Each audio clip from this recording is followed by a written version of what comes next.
Hello, I'm Geoff. Guten Abend, mein Name ist Ross.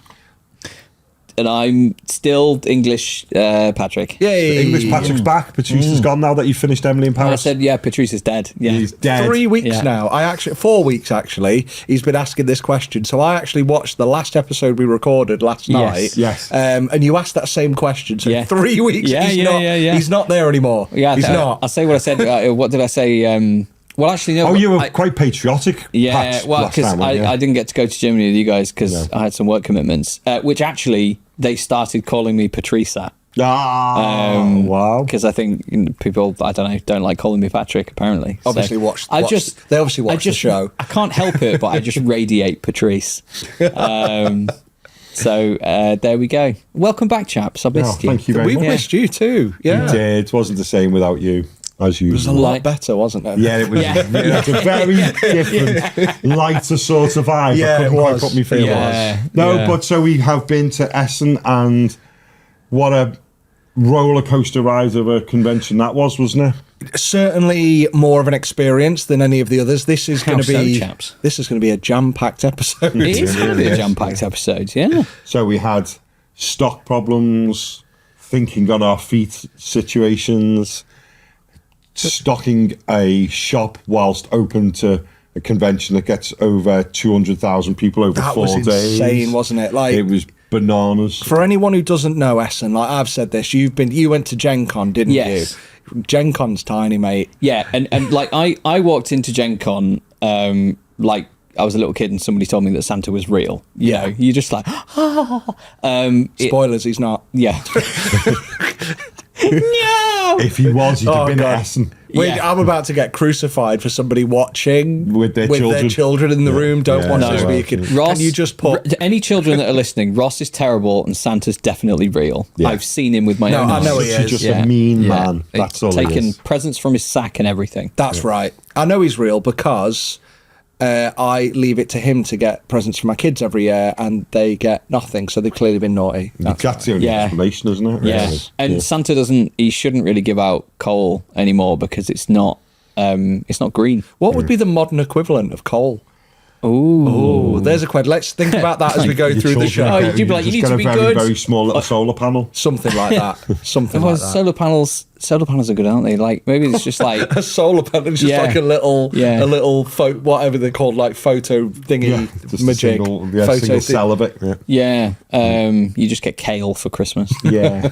That is it. No, don't, because Byron Artis Opus is a flag flying vegan, isn't he? He's at least- What's the pizza that he you always would make a love- joke about? Oh, the vegan pizza. the vegan pizza. So I forget the guy. it It's a just ginger loads of guy online, cucumber? bearded guy. Yeah, and he basically goes, how you make a vegan pizza, and you chop up cucumber to make a base. You put it out as a base, then for like a sauce, you blend a cucumber, put that on as sauce, and then for toppings, if you put slices of cucumber on, then that's it. But yeah, so yeah, Byron is a flag flying vegan, although Which is fine. vegan I think is correct because he does indulge in honey occasionally. So it's apparently it's an offset of vegan, which is vegan. Like a pescatarian. I don't know what that is. Isn't that a religious vegetarian, but you eat Somebody fish. Oh, okay. There's a great. Generally known as hypocrites. Wait, only eats fish. Oh, eats vegetables and fish. Yeah. Because fish don't have feelings, it's fine. Apparently fish are soulless. Yeah. Apparently. I don't Very know good. if that's... Wait, no, except they eat soul. Except it's Yeah. over soul. Yeah. Because my, I guess my mum is technically a pescatarian. Yeah. But she doesn't say, I'm a pescatarian or I'm a vegetarian, but I eat fish. She just doesn't like red meat or chicken or anything like that. So I'm agnostic. fair enough. Yeah. This took a turn. It did. Why are we always Yeah. talking about food? Welcome back So to we us. went Yeah. to Germany. We did eat We bratwurst. did eat some fair food, yeah. And We you had got- currywurst. Currywurst on the last Currywurst. day. I was, Every other day was a cheese bagel for breakfast and lunch. and you had a Cheese, sushi boat. Pretzel. Did you get we a had sushi boat? A few times. Well, we went for it twice, but we had our own sushi boat on one night, He said boot because he went into German. Das Boot. Das Boot, yes. Das sushi boot. U-boot. Oh, is that boat? And then we had boat. an act of piracy where Ross stole another boat. Yes. No, we're commandeered another vessel. Yes. So from now on in this show, you are to refer to me as Captain Greybeard. Captain Greybeard. So we had, and for anyone who doesn't, I'll get you a photo. We need to get a photo up. What's that movie with Tom Hanks in about piracy? Oh, Captain. I'm the captain now, Captain Phillips. Yeah, I'm the captain now of this sushi boat. But yeah, so this boat is like it's huge, isn't it? Am I in? Yeah, it's like that deep. So it's for 3 to 5 persons. Yeah. And it's just got a variety of sushi. We had one last year between 3 of us, and we struggled. Byron chipped in with, because most of it was avocado, wasn't it? Yeah. So it was just if it hadn't touched, he was able to help us out with that. Couldn't finish it, but we had it this time between 5 or 6 of us because Jamie was there, and we nailed it. And we absolutely nailed it. But then sensational. But then on a boat behind us, because we'd arranged like a massive, like there were like 30 painters there, like Golden Demon winning painters, and us. Yeah. So 24 Golden Demon winning painters and us for the 30. So we were there. I've touched one, but I've not won one. That's it. Yeah. But yeah, we were there and we ate it, and then James Tarrow and the guys on his table had eaten like over half, but we were like, come here. We were still hungry. We were like, come here. So we commandeered another vessel and ate that. But then we went back the next night and nobody wanted sushi boat except me, who loves sushi. So I had one 3-person sushi boat to myself. And did you nail it? I helped out a bit with that. Then these guys helped out. I'm a nice guy. Yeah. So the second night, It'd be rude not to. We went back. Because where you are in Essen, there's like, as far as I'm aware, if anybody went, please tell us of other good restaurants. But all we know is out the back door near Hall 1 is you go up the road, turn right, and there's like a couple of restaurants there, and one of them's a Vietnamese place. Yeah, Vietnamese sushi bar. Yeah, the sushi bar. Min's Sushi Bar, isn't it? I think it's called that, yeah. And we went there, and we don't know anywhere else to go. So if you know anywhere else around there, please tell us. For next year, go somewhere else. That's it. So, but it was nice, though. We went there on the last night, on the Sunday night, because we thought we'd been sweating, getting packed and blah, blah. And we turned up and the entire booth from Games Workshop were there inside. So they'd obviously booked it the second night. Because I saw some guys that I know went to Essen and they'd put pictures on their stories of sushi boats. Yeah, and I was just like...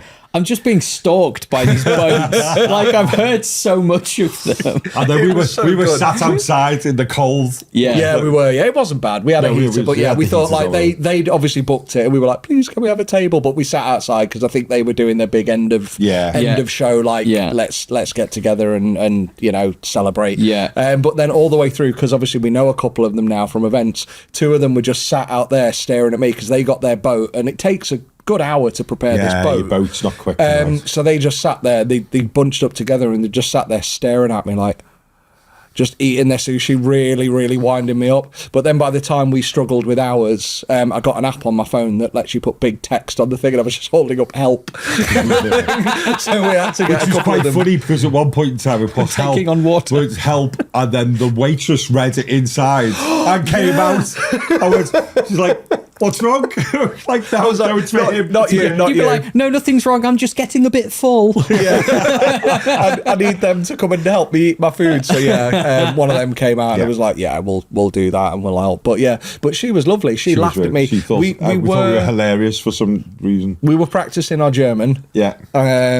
Which we like to do. Yes. Mine is nicht gut. Yours is Alles klar. Yeah. So I didn't even know what that means. The last time we spoke German on the podcast, we were berated for our pronunciation. Someone in the comments was just like, "You guys are terrible." And I'm like, "Hey, you know what? Yes, we are." Yeah. So I know that now. I know that now from the reactions from this Vietnamese lady who was listening to an English person trying to speak German to her. In the end, she just went, number 42. Number 136, just that. Menu 4, yeah, nice, thanks. Yeah. But well, at least we tried. At least we tried. Absolutely. But it was It was amazing, wasn't It's it? a bit bonkers, isn't it, Spiel? Yeah. It's like, for those who listen, who are Brits, who are probably more likely to go than most people, if you've been to Birmingham Games Expo, it's probably about 5 times the size of that, I would say. I would say Like the vendor halls. 4 or 5, yeah. Yeah. But it's really weirdly laid out. So you kind of, the main entrance is hall 8 or 9. Yeah. So it's 8 and 7. You actually queue inside 2 halls. And get then in, and yeah. then hall 6 is the first hall. Yeah, because I remember you saying last time. Yeah. Someone did a time-lapse video of the opening. They'd set up a tripod and people went past them, and the person said, I could have filmed this filmed in real time for 10 minutes. Yeah. Just people entering. flowing through. Yeah. Oh, wow. And that's only one entrance, because where we are in hall 9, there's a separate exit. So what I really like about Expo, about Essen, is I don't know whether they do this at other halls, but they didn't at UK Games Expo, maybe due to limitations on size and where people want to go and size of booths. But Essen, everybody in miniatures or board games or hobby was in one hall. Yeah, we were all together. Oh, okay. We all yeah, had- they'd put you in like they were like, let's So Facing all, Us was put them Facing in there. Us was Gamer Grass. Oh, cool. Yeah, they're great. Who do Shatterpoint, Atomic Mass. Yep. Atomic Mass were then further on. To the right of us was the gang who were responsible for Infinity, so to Corvus Belli. Oh, wonderful. To the left of us was Oh, that's Vallejo. really good. That's like a really nice like an 8K. community sort of It was feel. great. Oh, that's awesome. Because I like, say, when we were at, I guess LVO was really small in comparison, like the Tiny, vendor halls. yeah. Gen Con, like, we were at like the opposite end of where we thought we would be, I Yes, think. So yes. that sounds really cool, just Yeah. to be in like, because all the places I would want to visit would be really close by. Yeah, So that's it was, awesome. Yeah. LVO, realistically, the vendors for LVO would have made up about 1%. Yeah. Probably, yeah. About 1% of this. I can't even like fathom You how big can't, that is, you can't. especially for Hundreds. Europe as well. Because like going to the US, it's like, oh wow, this is how it's done. Yeah, and then yeah. going, oh no, actually the biggest one's in Germany. Yeah. and you're just like, what? This was like someone like using quite a lot of the Birmingham NEC. Yeah. For this, it was just mental. Like how the much- the NEC was halls 1 and 2 and 3, 4 thingy. Like you would 3 was for admin, wasn't yeah. it? Even if you had 1, 2, 3, and 4 all for gaming, it would still be probably about only 2/3 what Essen is. It's huge. But yeah, you go in, you go through halls 6, 5, and 4, and then there's like a galleria. Hall, sorry, 6, 5, 4, 3 curves round, then a galleria between them that crosses 3, and then 2 and 1 in a weird thing. So people were coming into Hall 1, which is where we were, and also where Games Workshop and Golden Demon was. Yeah. So how was that? How was that laid out? Was the Warhammer thing? Was that where Golden Demon was as well? Yes, because they usually just kind of have like a shop, but then they had all the cabinets there too. I've got a bit of a complaint with regards to that, but on Lay it on me, Jeff. Complaining. No, not like it at all. But what they basically did with Golden Demon was they've got like they have a bannered up area where all the stock is for when they're restocking the shelves. Basically, Golden Demon ran round that like a perimeter. Yeah. On a couple of sides, it was really great amount of space, but on one of the sides, they are doing sit out, paint and take. Oh yeah. But it didn't leave you a lot of standing. But thankfully, I was quite privileged to see Golden Demon most of the time when everyone had gone home. Yeah, Right, yeah. But We if you were there very lucky. if you were trying to look when it was open, they needed to move paint and take. Yeah. They either need to make that a little bit smaller, Just or struggling for push it space, over. were they? Just you couldn't stand particularly deep on one side of. And I had a couple of people. I said, "Oh, what have you seen? This or seen that?" And they went, "I walked around there, but I couldn't get in. It was just too tight for space." That's a shame. People said, "I'll go and To look be fair, later." they recognised it and corrected it. So on day one, they had it was kind of like you say, it was a rectangle. Yeah. So you had one long rectangle here for Golden Demon cabinets, which was a full cube with one gap where you submit your entries. Next to it was paint and take, but they also had the queue to submit going up between paint and take and people viewing. So kind of what you had at Expo, kind of what you had at at Fest, but after day one, they actually made a zigzaggy queue for entries. Oh, great. So after that, it was so much better, and you could get up and down. So, and it also depended on the days. So like Thursday was the first day, was a national holiday for Germany. I think it was like German Independence Day or something. Unification Day. Unification Day, sorry. But yeah, it's. I'm assuming it's when the Germans fought the aliens after they blew up. They one did. of the, That's right. Yeah. That's what Independence Day is about, isn't it? I think of Unification Day from Firefly. Well, you know they the talk guy about who Unification started Day that. and the planets and all that sort of stuff. In Unification Day, it was Wilhelm Schmidt. It will very good. Take your time. I'm not there. Unification Day, the movie. The person who starred in it was a guy called Wilhelm Schmidt. Oh, there we go. I didn't know Not that there was a Independence film. Day. Blah blah blah. So in Oh, hello, Bella. I'm trying to think of one for Bill Pullman. Is the actual my knowledge of history isn't the best? Is actual Unification Day, was that East and West, like the Berlin Wall? October the 3rd. In 1989. Correct. Yeah. So shortly after I was born. Like 4 days after I Yeah, was if you born. must, Pat. Yeah, okay. Thanks. I was only 5. Sorry, I was mate. only 1 year into my army career. Yeah. But yeah, so they had not go there. that. So the Thursday's like really busy. Yeah. Then the Friday's a little bit quieter, and I mean a little bit. But by then they'd sorted out the queuing. Saturday, crazy busy again, and then Sunday is kind of quiet because everyone's just mopping up and going home. Yeah. But yeah, so they'd sorted it. Honestly,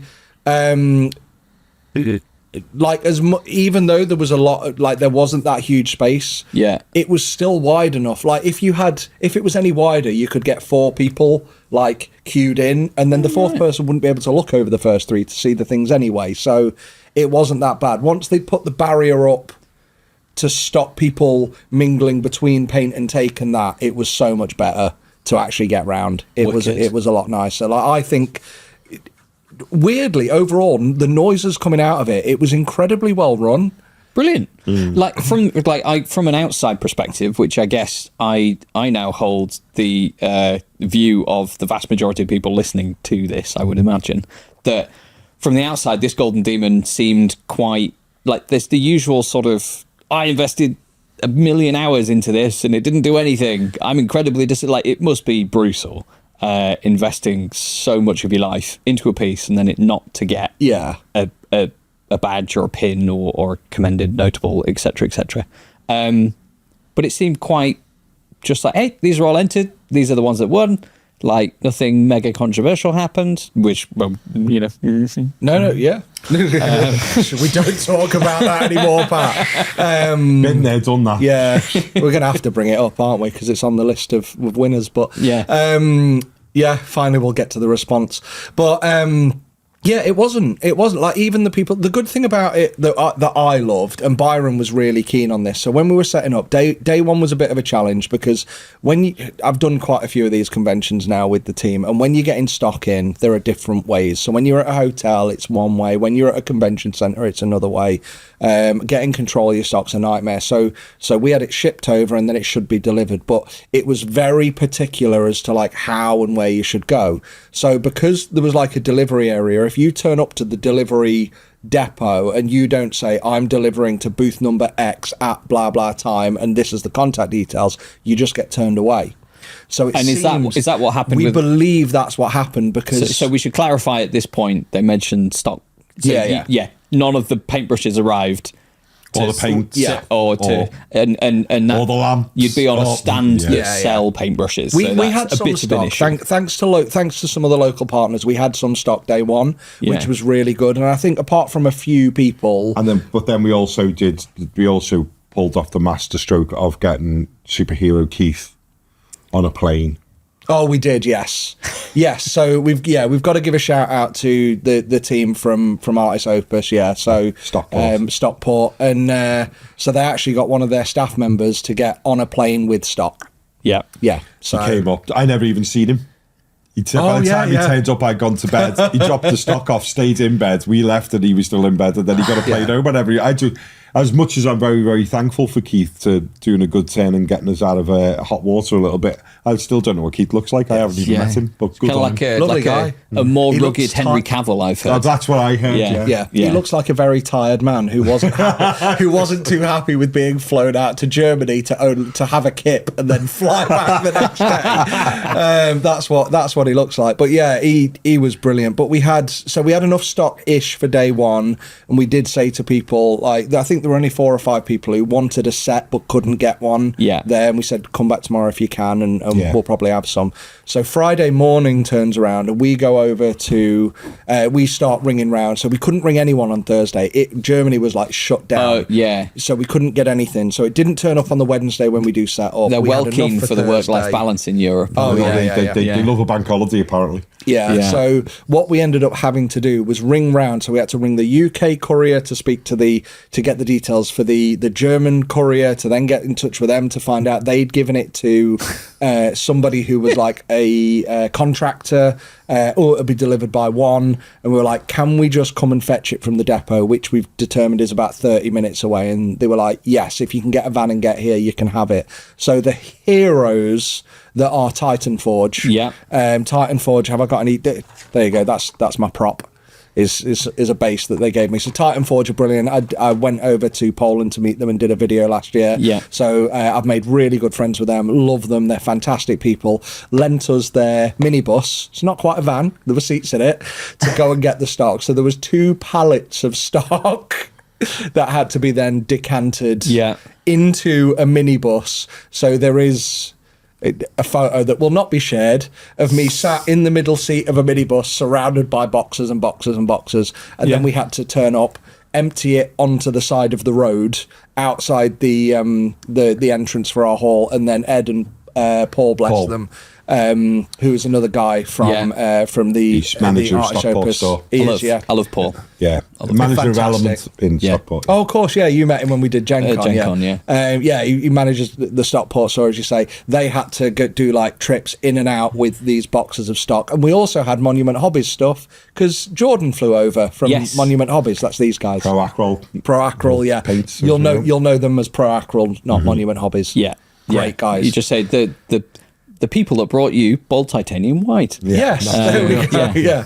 Didn't even Jordan said that still outsells everything about 4 to 1? doesn't Oh, it? I can imagine. yeah. Yeah. It has like the best rep ever. It is like the gateway drug to the rest of their range, Well, though. I think It's what me and Pat both owned for a long time. Yes. Because Yeah. we just owned Bold Titanium, and then we did Birmingham Games Expo last year, and it was when our friendship with Byron was starting to form, and we were asked if we could hang around on the Element booth for a while and chat to customers, and then he very kindly gave us both a starter box of it was like some of the metallics and other colours stuff, and it's built up since then. Oh, it's But so I've got a good. reasonable Pro Acryl Yeah. set now, and I think other than Bold Titanium White, I don't think I put my hands in my pocket for any of it. Yeah, it's a wonderful like I think they did a really, really good way of doing it. Like I remember somebody saying, they were like, if you want people to buy your paints, make the best possible white you can and the best possible black that you can, and then people will go, oh well, these are brilliant, and use them all the time. And then if the other colours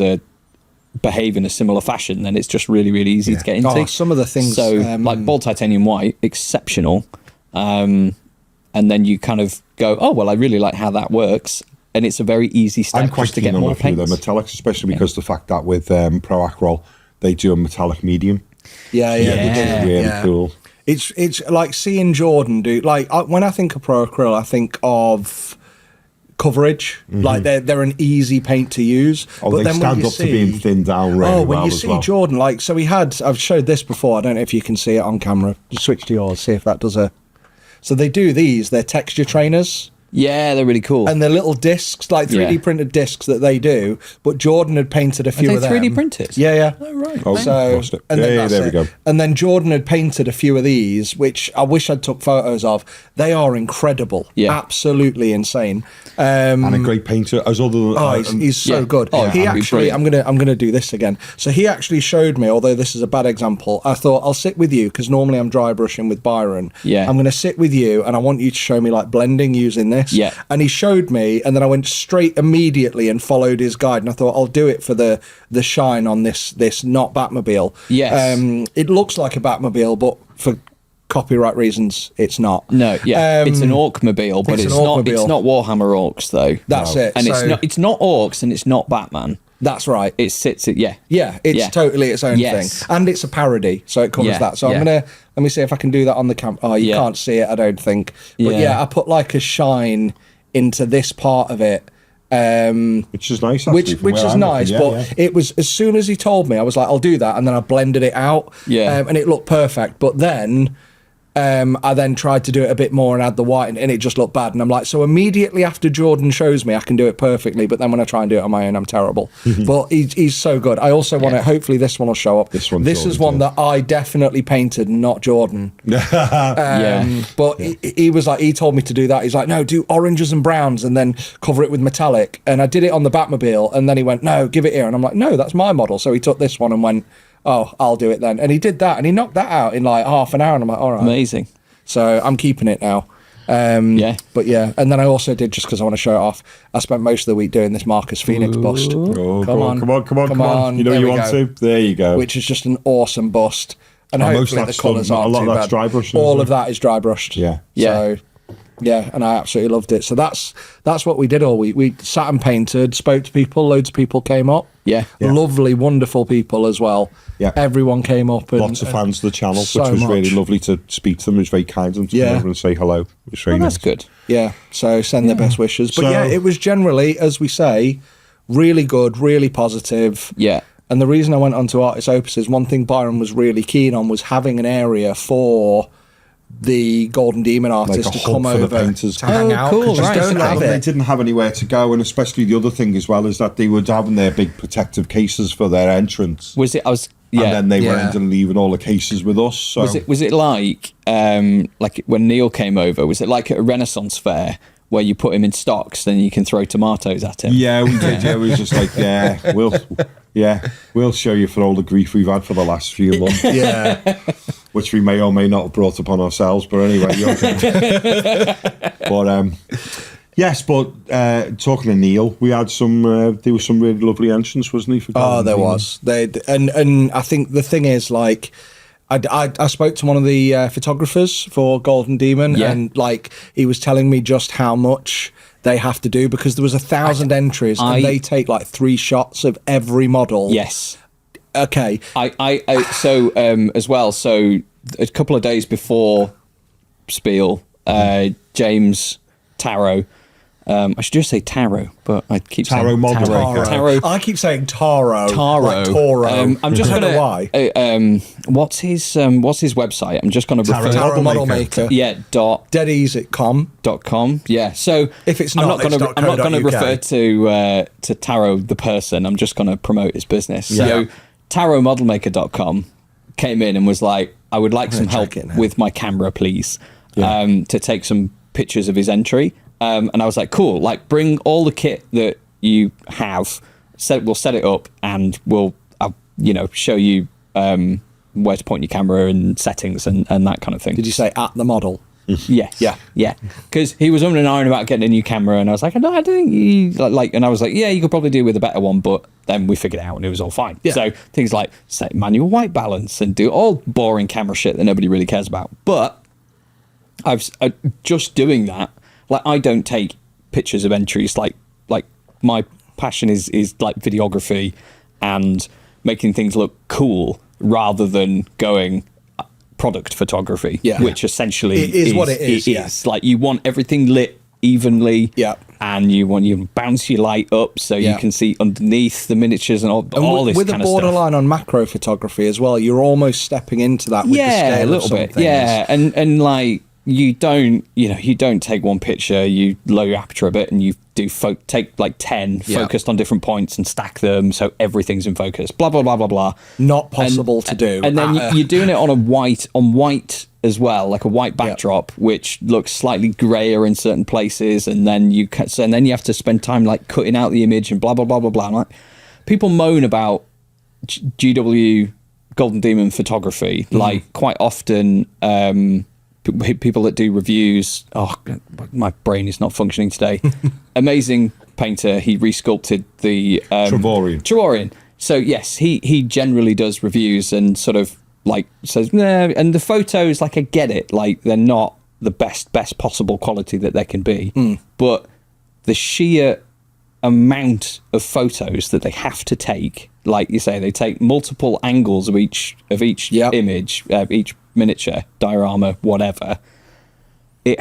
All of them come out clear. They're all in focus. They all look good.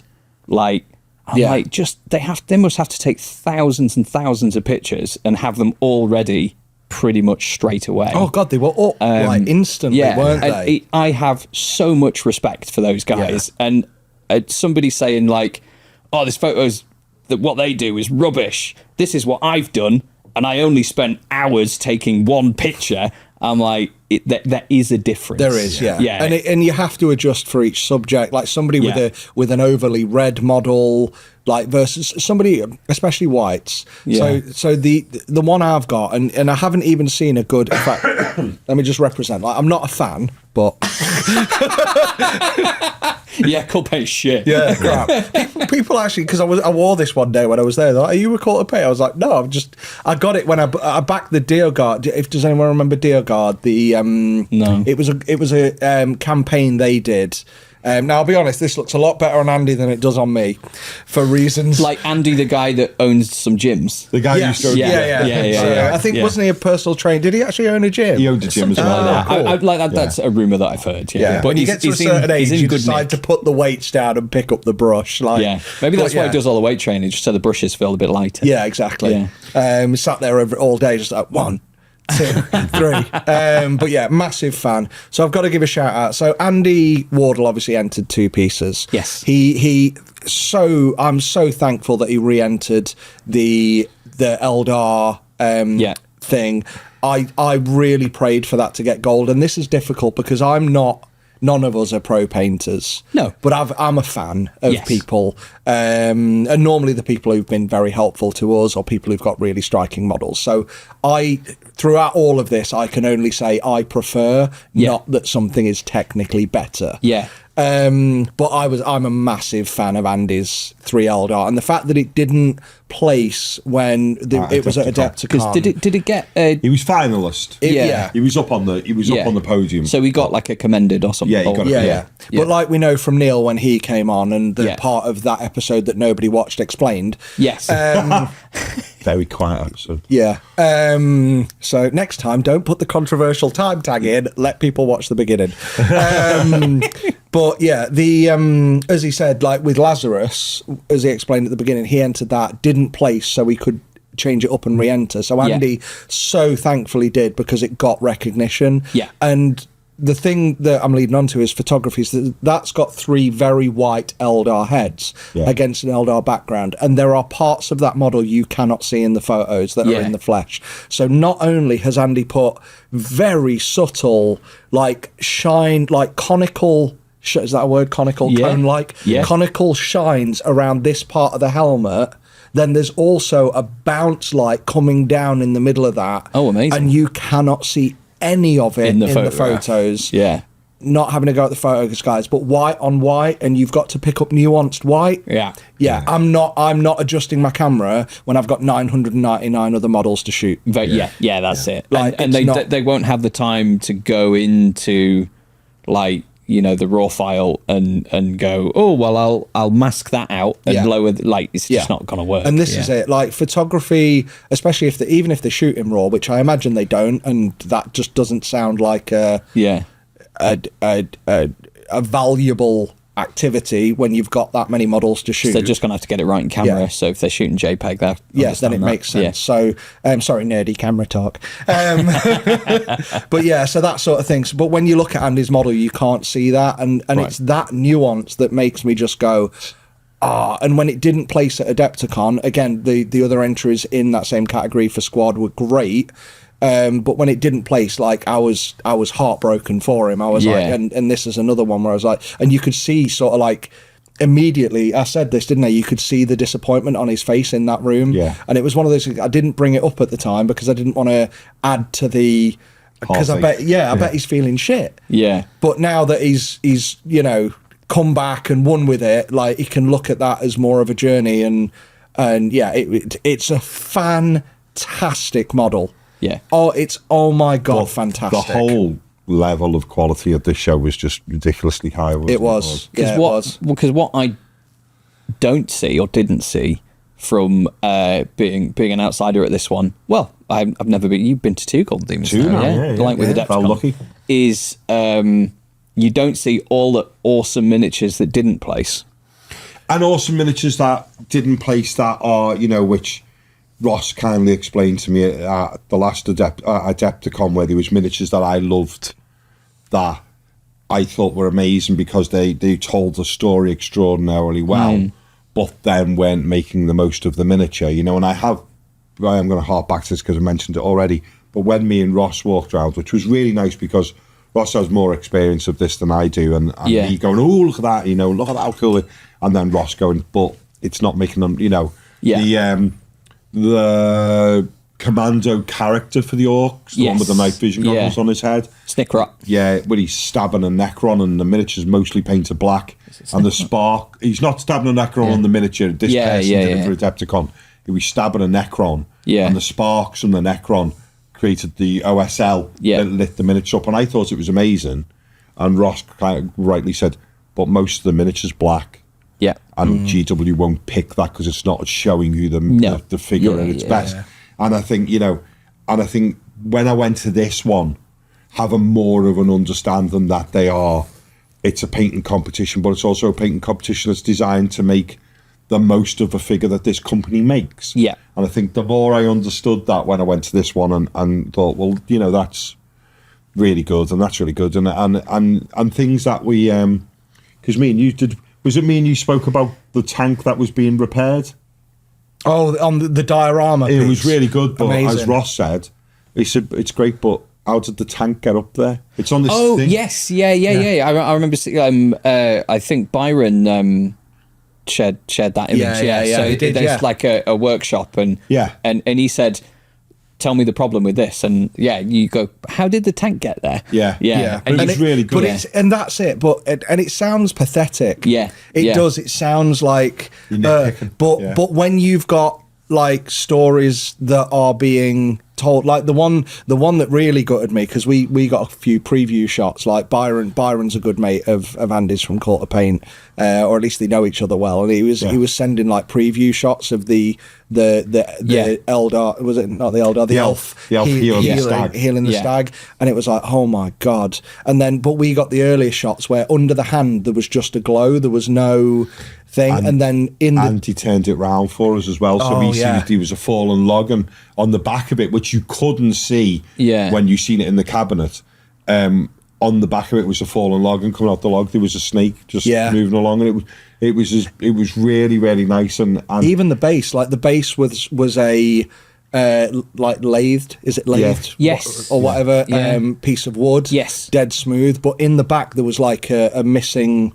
knot I saw that in some of the that was like and it just amazing. And it added to the piece. And I know you say the base and the backdrop shouldn't add to it, but as a piece of art it did, and it stood out. But like, even like, you've got this elf with a handprint, and then it had like a glow under the handprint, but then it even had and I don't think you can see this in the photos, maybe you can, but under the handprint on the stag was like the outline of the hand in tiny little like things, so you could actually see that the energy was and I was like, that tells an incredible story. That was just, and it was a hell of a conversion as well, because that miniature, which was like kneeling down with the stag, is actually the elf from the Care City box that is jumping through the air, firing the arrow. Oh, right. So it's a really interesting conversion as well. It's like to go, I need an elf, and you go to that one, which is a massively dynamic pose, and use that for quite a static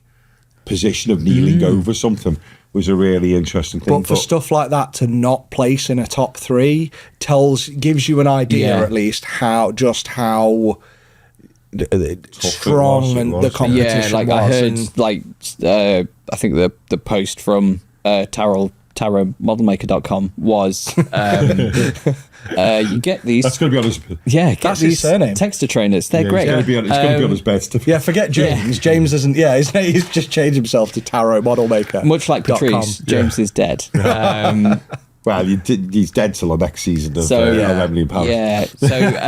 Yeah. So tarotmodelmaker.com. When he got there after missing his flight because he forgot what day he was flying on. He forgot he had somewhere which to is go. amazing. Yeah.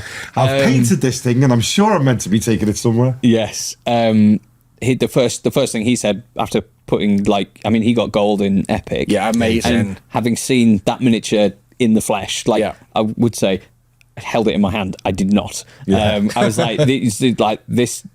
You haven't entered it into anything yet. I'm not touching it. Yeah. And he's the best. He's one of the best for keeping it quiet, isn't he? That was exceptional. Like seeing that in my hand, and then him going, well, Albert's there this year, and then seeing the post, like the quality's insane. Yeah. It seems like the European standard is just like fucking mental. It's and that's so you get that, don't you? Like people are very upset that it's not in the UK. I don't know that it's coming back to the UK. I don't think it is after this was successful. Yeah. I've got to be honest and say, as much as it kills me to say, because I'm a bit like, even though people know I'm not a massively patriotic or nationalist person in the slightest, but English company in England. But you know what? I was there and I thought, do you know what? Spiel feels a bit like the right home for this. They were very good. It's not a million miles away for people who are. It's not a million miles away for Brits. It's a less than a 2-hour flight. It's not. It's not like flying to Blummin, Australia to enter it. And that would be brutal. Oh god, yeah. And the only thing is, it'd be the one to win, wouldn't it? Because there'd be about 12 entrants. Who's got the deepest pockets? It's not us there. And obviously, there was people. There was Dutch guys in there. There was a lot of Spanish people in there and Italians. So it's still a bit of a journey for them, but they're flying across one landmass. Yeah. So and when you think about it, even to get the last one we had in the UK, I've been to 2 in the UK. One was at Warhammer World, the one where no one could get a ticket. No one could get a ticket. The first one post-COVID. Yeah. So I managed to get a ticket because I was there, click. Yeah. But then I felt bad. Yes, because you're taking the entry away from someone. I'm taking the entry away from somebody else, and I'm kind of like I wouldn't mind. It was a very intimate one, and that's where I first got to meet people. It's where I first met Mike McVeigh. And told him a wonderful story about how me and a mate camped outside what we thought it was his house in Eastwood, because we were about 13 and we were well into Warhammer, and we camped outside. We looked in the phone book, McVeigh, Chewton Street, which is where it used to be before Warhammer World, back in Eastwood. And we camped outside this house, and we were there, and waiting for someone to come out. No one came out all day. We both got in trouble for getting home late because there were no phones. We didn't tell our mum and dad where we were. Yeah. So we went home at about 7 o'clock late, waiting for this guy just to see if we could see him. We didn't know what he looked like because you wouldn't. Because we wouldn't. We just knew we were just waiting for someone who looked like, I don't know, mid-20s, 30s. They might paint Warhammer. But I met him at that event and told him what we did years ago, and he went, I never lived in Eastwood. I never even worked at the Eastwood place. That was just the mail order office where they made them. The studio for painting was actually in this different office in Nottingham. I was like, all right. But it was a really nice intimate one there, and there isn't a way, is there? There isn't a way where they could lock it down to professional painters only. Yeah, because then that's a bit of a shame. Yeah, and it was because the lovely people over at Faith and Damnation Facebook page, one of their members there is an Italian chap with a lovely name, Francesco Olivieri. Yeah, and he'd spent ages doing some really beautiful Black Templars for that. Yeah, and then couldn't get a ticket. You think? That's a real shame. That's my fault then. But it was yours, it wasn't just me. There were loads of people there who were just there as browsers and I think Golden Demon is at such a level now that, and Warhammer in general is at such a level now that Warhammer World is too small. Yeah, Games Workshop need to buy out that entire street. But the problem is, believe it or not, when you consider the amount of people and the size of Spiel, the tickets still all went for Spiel. Spiel sold out. There was people who just by the skin of their teeth got in for Golden Demon because they were struggling to get a ticket. Yeah. Okay. Yeah. We won't mention them. Some of them we know. Yeah. And there may or may not have been some people going in coming out with someone else's phone and then somebody else going in. Using the QR code. Oh. Yeah. That may or may not have happened. Yeah. You may or may not know anything about that. Yeah, you can neither confirm So or you deny. want, if you want some controversy about Golden Demon, we're not telling you. No, we don't do controversy anymore. We've learned. But yeah, so that's it. That's one of the downsides of them because they don't use lanyards. Like every other con I've been to is lanyards. I love a lanyard. I love a lanyard. I've got all mine hung up on the shelf. Yeah. I love a lanyard. But they Just a don't do QR it. code. Very efficient, much more efficient. Apart from they're not very efficient at delivering things. That's it. Well, Yeah, there is that, but we're not. Well, that was just it was So if you don't follow the exact, this is the thing. Like everyone talks about German efficiency with engineering and blah blah. Yeah. And again, I don't mean for this to be insulting. We spoke to many German people, and it was them who told us. It's like yes, German efficiency is very true. Everything is to the process. But if you don't know what the process is or where to find it, we're not going to tell you. You need to figure that out on your own. Oh, okay. Yeah, that's interesting. So because we didn't know It's like the the exact maze steps, of logistics. It is. If we'd have known exactly where and when this delivery driver was going to be there, we could have intercepted it and brought them through. And we'd have been fine. Okay. But because we didn't know that was the process, and nobody was telling us that was the process or what we should look out for, then we just.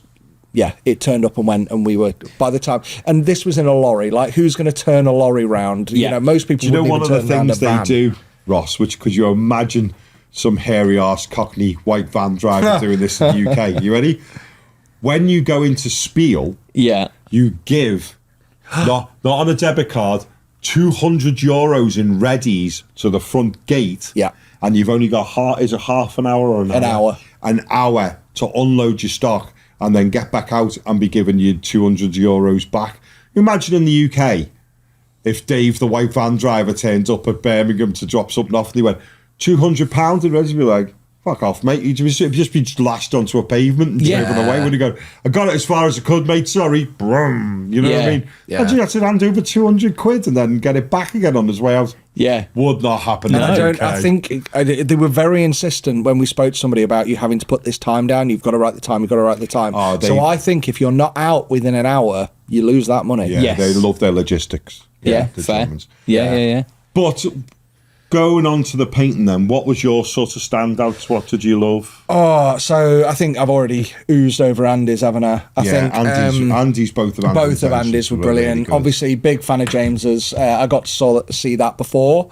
And seeing like in the detail, and it's one of those. Back massage. This is where once again the photography doesn't do it justice, because with James's being epic scale, when you look at it, like most miniatures are blown up, but when you blow up an epic scale, it looks even bigger. Yes. So it's kind of like you're not appreciating the scale of it. But if you look, like anybody who's watching now, just Google the entrance, go and look at a picture of tarotmodelmaker.com's.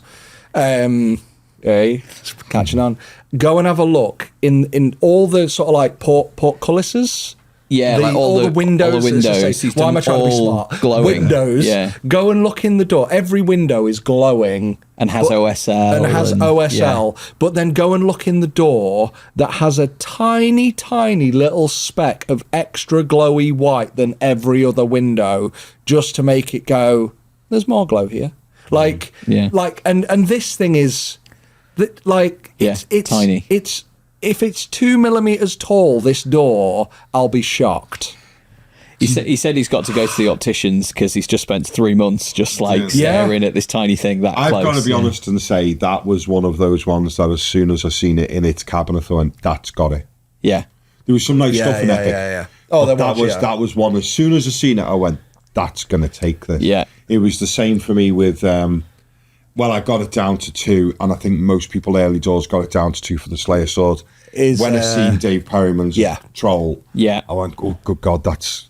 Because even on the first night, didn't I said, I'm going to take a loads of photographs of things I rate. Yeah. And I took a photograph of the you Troll. did like top 8. Like I didn't put Albert in then because it wasn't in the cabinet at that point in time. Right. Yeah. But then when I circled around the next evening and I seen Albert's Orc Shaman, I thought, it's got to be one of them 2. Yeah. Yeah. Not even one of them 2 for gold, one of them 2 for the sword. For the sword, They were just so exceptionally strong. Yeah.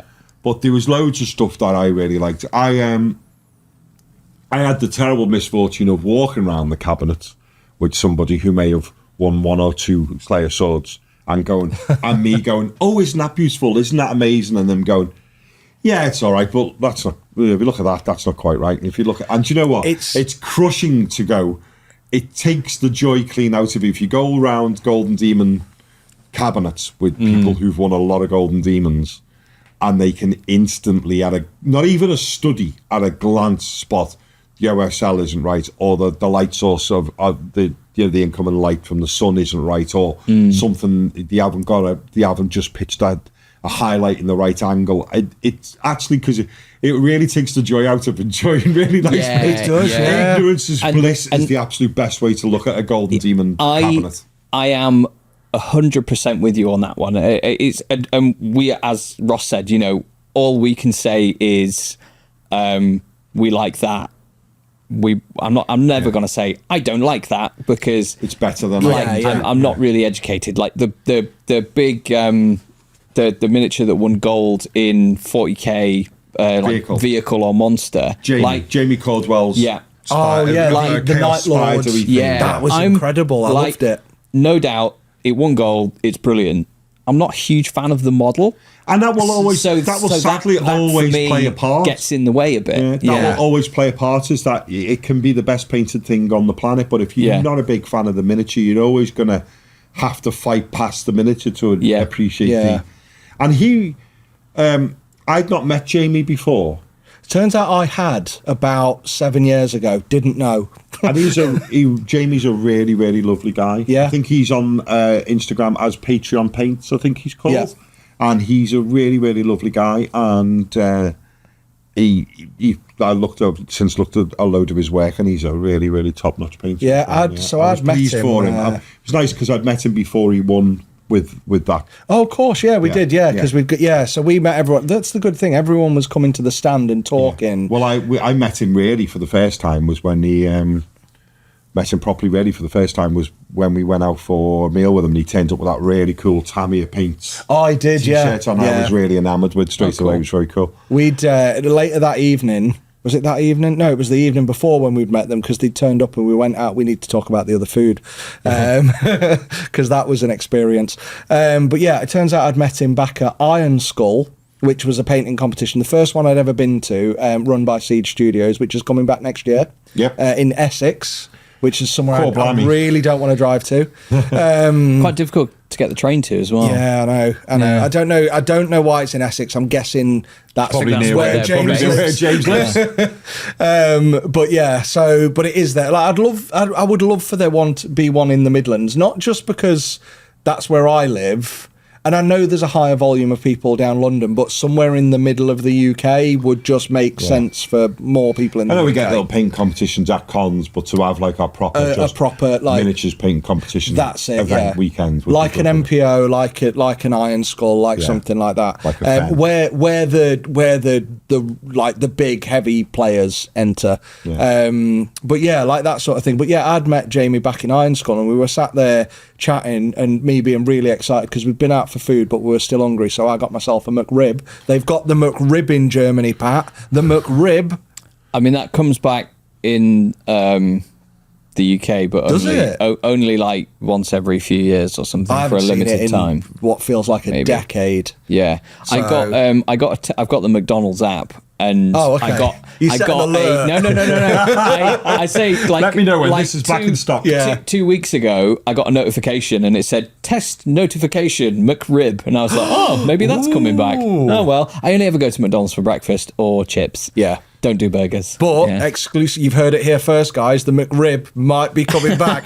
Don't listen to Valrak for your rumours. No, the real rumours are right here. Right here on the painting phase. We've got about 40k, but we've got the rumours right here. Yeah. But no, we are like three painters describing ourselves as, we can't really pass judgment on this. No, we can't. we could, and it's not about judgment. I think it's about enjoyment. And we said it last time after we came back from Adepticon. I think you said it, didn't you, Geoff? Where it was like, the lad who we still don't know his name, Flame on Miniatures. Yes, with his beautiful work. Yeah, he wasn't there this year. Maybe he just got bored of not winning anything. No, beautiful work. But he has, and again, it's beautiful work. But it's one of those that steps outside of what Games Workshop wants. What they want. And I think it was said to me by one of the painters. And again, like, we've got to thank Byron both for like having a place for the painters to hang out. Like, I got to sit there, we both got to sit there, and Richard Gray was sat right there, and I was talking to him like a normal. Like I am on his level. At the same time, at the same time, I'm like, did you feel like is it Steve Buscemi? I think it's Buscemi, and he has like a backwards cap on with a skateboard, and he's like, "Hello, fellow teenagers." Yeah. You feel like that? I did. And I'm like, with Richard Gray, it was just interesting watching him going off, trying to walk round, coming back having an existential crisis about being. He's got, this place would be so much better if I didn't have to walk around it with other people. Oh yeah. Because Richard, bless him, he's not the most outgoing of chaps. He's not. He's just a really quiet, chill guy, and I think that comes across in his videos, doesn't it? Like very like Henry-like, isn't he? In the way, yeah, like that. Really, and I've been watching a few of them because I don't know about you, but I think, and this is true for a few people. I think this Golden Demon has, like, I'll be honest, I've been a bit sour on Warhammer. I've been focused on me 3D printery channel, not as an anti-Warhammer, just as a shit, I've got all these things to review, I've got to get that done, that's building, so I've been focused on that, and I'm seeing all these incredible sculpts, and I've been kind of like, since Golden Demon, I am so Warhammer excited again. I am flying the flag, I am championing it, I want to paint, and I've been watching. Since I've got back, I've been like, I want to pick up a brush, and I did the day I got back, and I've been airbrushing my Lego Votan, and I've been like, dead excited, and it's so good. And then I've been watching some Cult of Paint videos with Henry and some Richard Gray videos, and realising I can't paint that well. Well, big commiserations to Richard that his very, very lovely Eldar piece that he put in didn't place, and it was a shame. It was. I don't know if it got moved like this. I think it did. Yeah, it did. Yeah, I saw a post on his first post on Instagram. I think the first one, it said, I don't think it's got anything. Right. Like no commended or notable or what have you, but then it got moved up one. Yeah, because there's like, and this is the weird thing. So when you're there, for anyone who doesn't know, is you go through 2 or 3 days of placing, then on the Saturday night they're judging, and those guys were there till midnight, or 1:15 in the morning or something, judging. But you go and put your models in, and they just get kind of put in the cabinet, don't they, where they fit into your category. And then during the Saturday, they start moving things around once submissions have ended. And then they ended up, the top shelf was empty. Under that, and sometimes there were 2 or 3 cabinets for a category, there were a load of entries. Under that were a load of entries. Under that were a load of entries. Then there was everything else. So there were like 5 cabinets. Yeah. And you had, what was the thing? So you had notable, which you got a little card. Yeah. Finalist, which you got a little pin. Yeah, and then commended, which I guess you get a finalist pin again, but then the commended are the ones in the. So on that Saturday, things started getting moved around, and people started making the assumptions, and then we've sort of like walked around, and you can sort of see like the painters going like through this journey. It's almost like a almost. Have you ever seen The Dictator? No. That guy, there's a bit at the beginning where they talk about the dictator, and Aladdin, who changed so many words in the language to Aladdin, including positive and negative. So there's this bit at the beginning where this guy gets diagnosed HIV, Aladdin. And then you just watch your face go. Right, okay, yeah. Like that, up and down. And that's what so many painters were doing, is they were like... So people made a lot of like assumptions at that point, but then things moved the next day, didn't they? Which was good to see. So it was like so Richard obviously wasn't in anything, he was at the bottom, but then moved up to, I think, at least notable, if not finalist, but I don't know where it ended. It was a shame, because it was a shame piece. It was a lovely piece. And the problem being is you can't help but with Golden Demon, when you get to know the painters, you can't help but become a bit biased. You're going, how did that not, and when you know somebody who has such an amazingly good level of a painting pedigree behind him, as Richard has got, and then has a really good channel where he paints out of his skin while being extraordinarily casual about it. and then he doesn't, he's not going to be on the podium. It sort of breaks your heart a little bit when it's someone you know. So I think. Sorry, continue. But you have to be, you realise that the person judging it doesn't have the ability to go, well, I know Richard, and he obviously paints really well, so that's obviously very, very good. Yeah. You just got to go with it. It's got to be objective, hasn't it? Or subjective, objective and not subjective. Because my big question, and I think it's a big question from a lot of painters as well sometimes, is like, why? And like, when we had Neil on, he said, you do it enough, you discover a formula, and then you'll get results. And I posted that short on TikTok. I didn't post it anywhere else because I was like, I don't think I want the abuse. Smart. And a lot of the comments were like, well, that's what a dull way to paint. And fair enough. And as we were saying, like, the best way to view it, I think, is complete ignorance, and you can just enjoy everything. But there is that sort of thing. And so there was a silver in Open from Christian Clausen.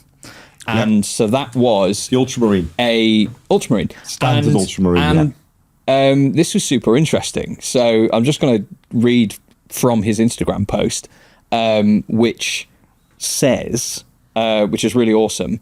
It was like, still can't quite believe this result, but not in the way you think. I put this entry into the open category because I already had another entry in 40k single, and I basically just wanted to show it to people.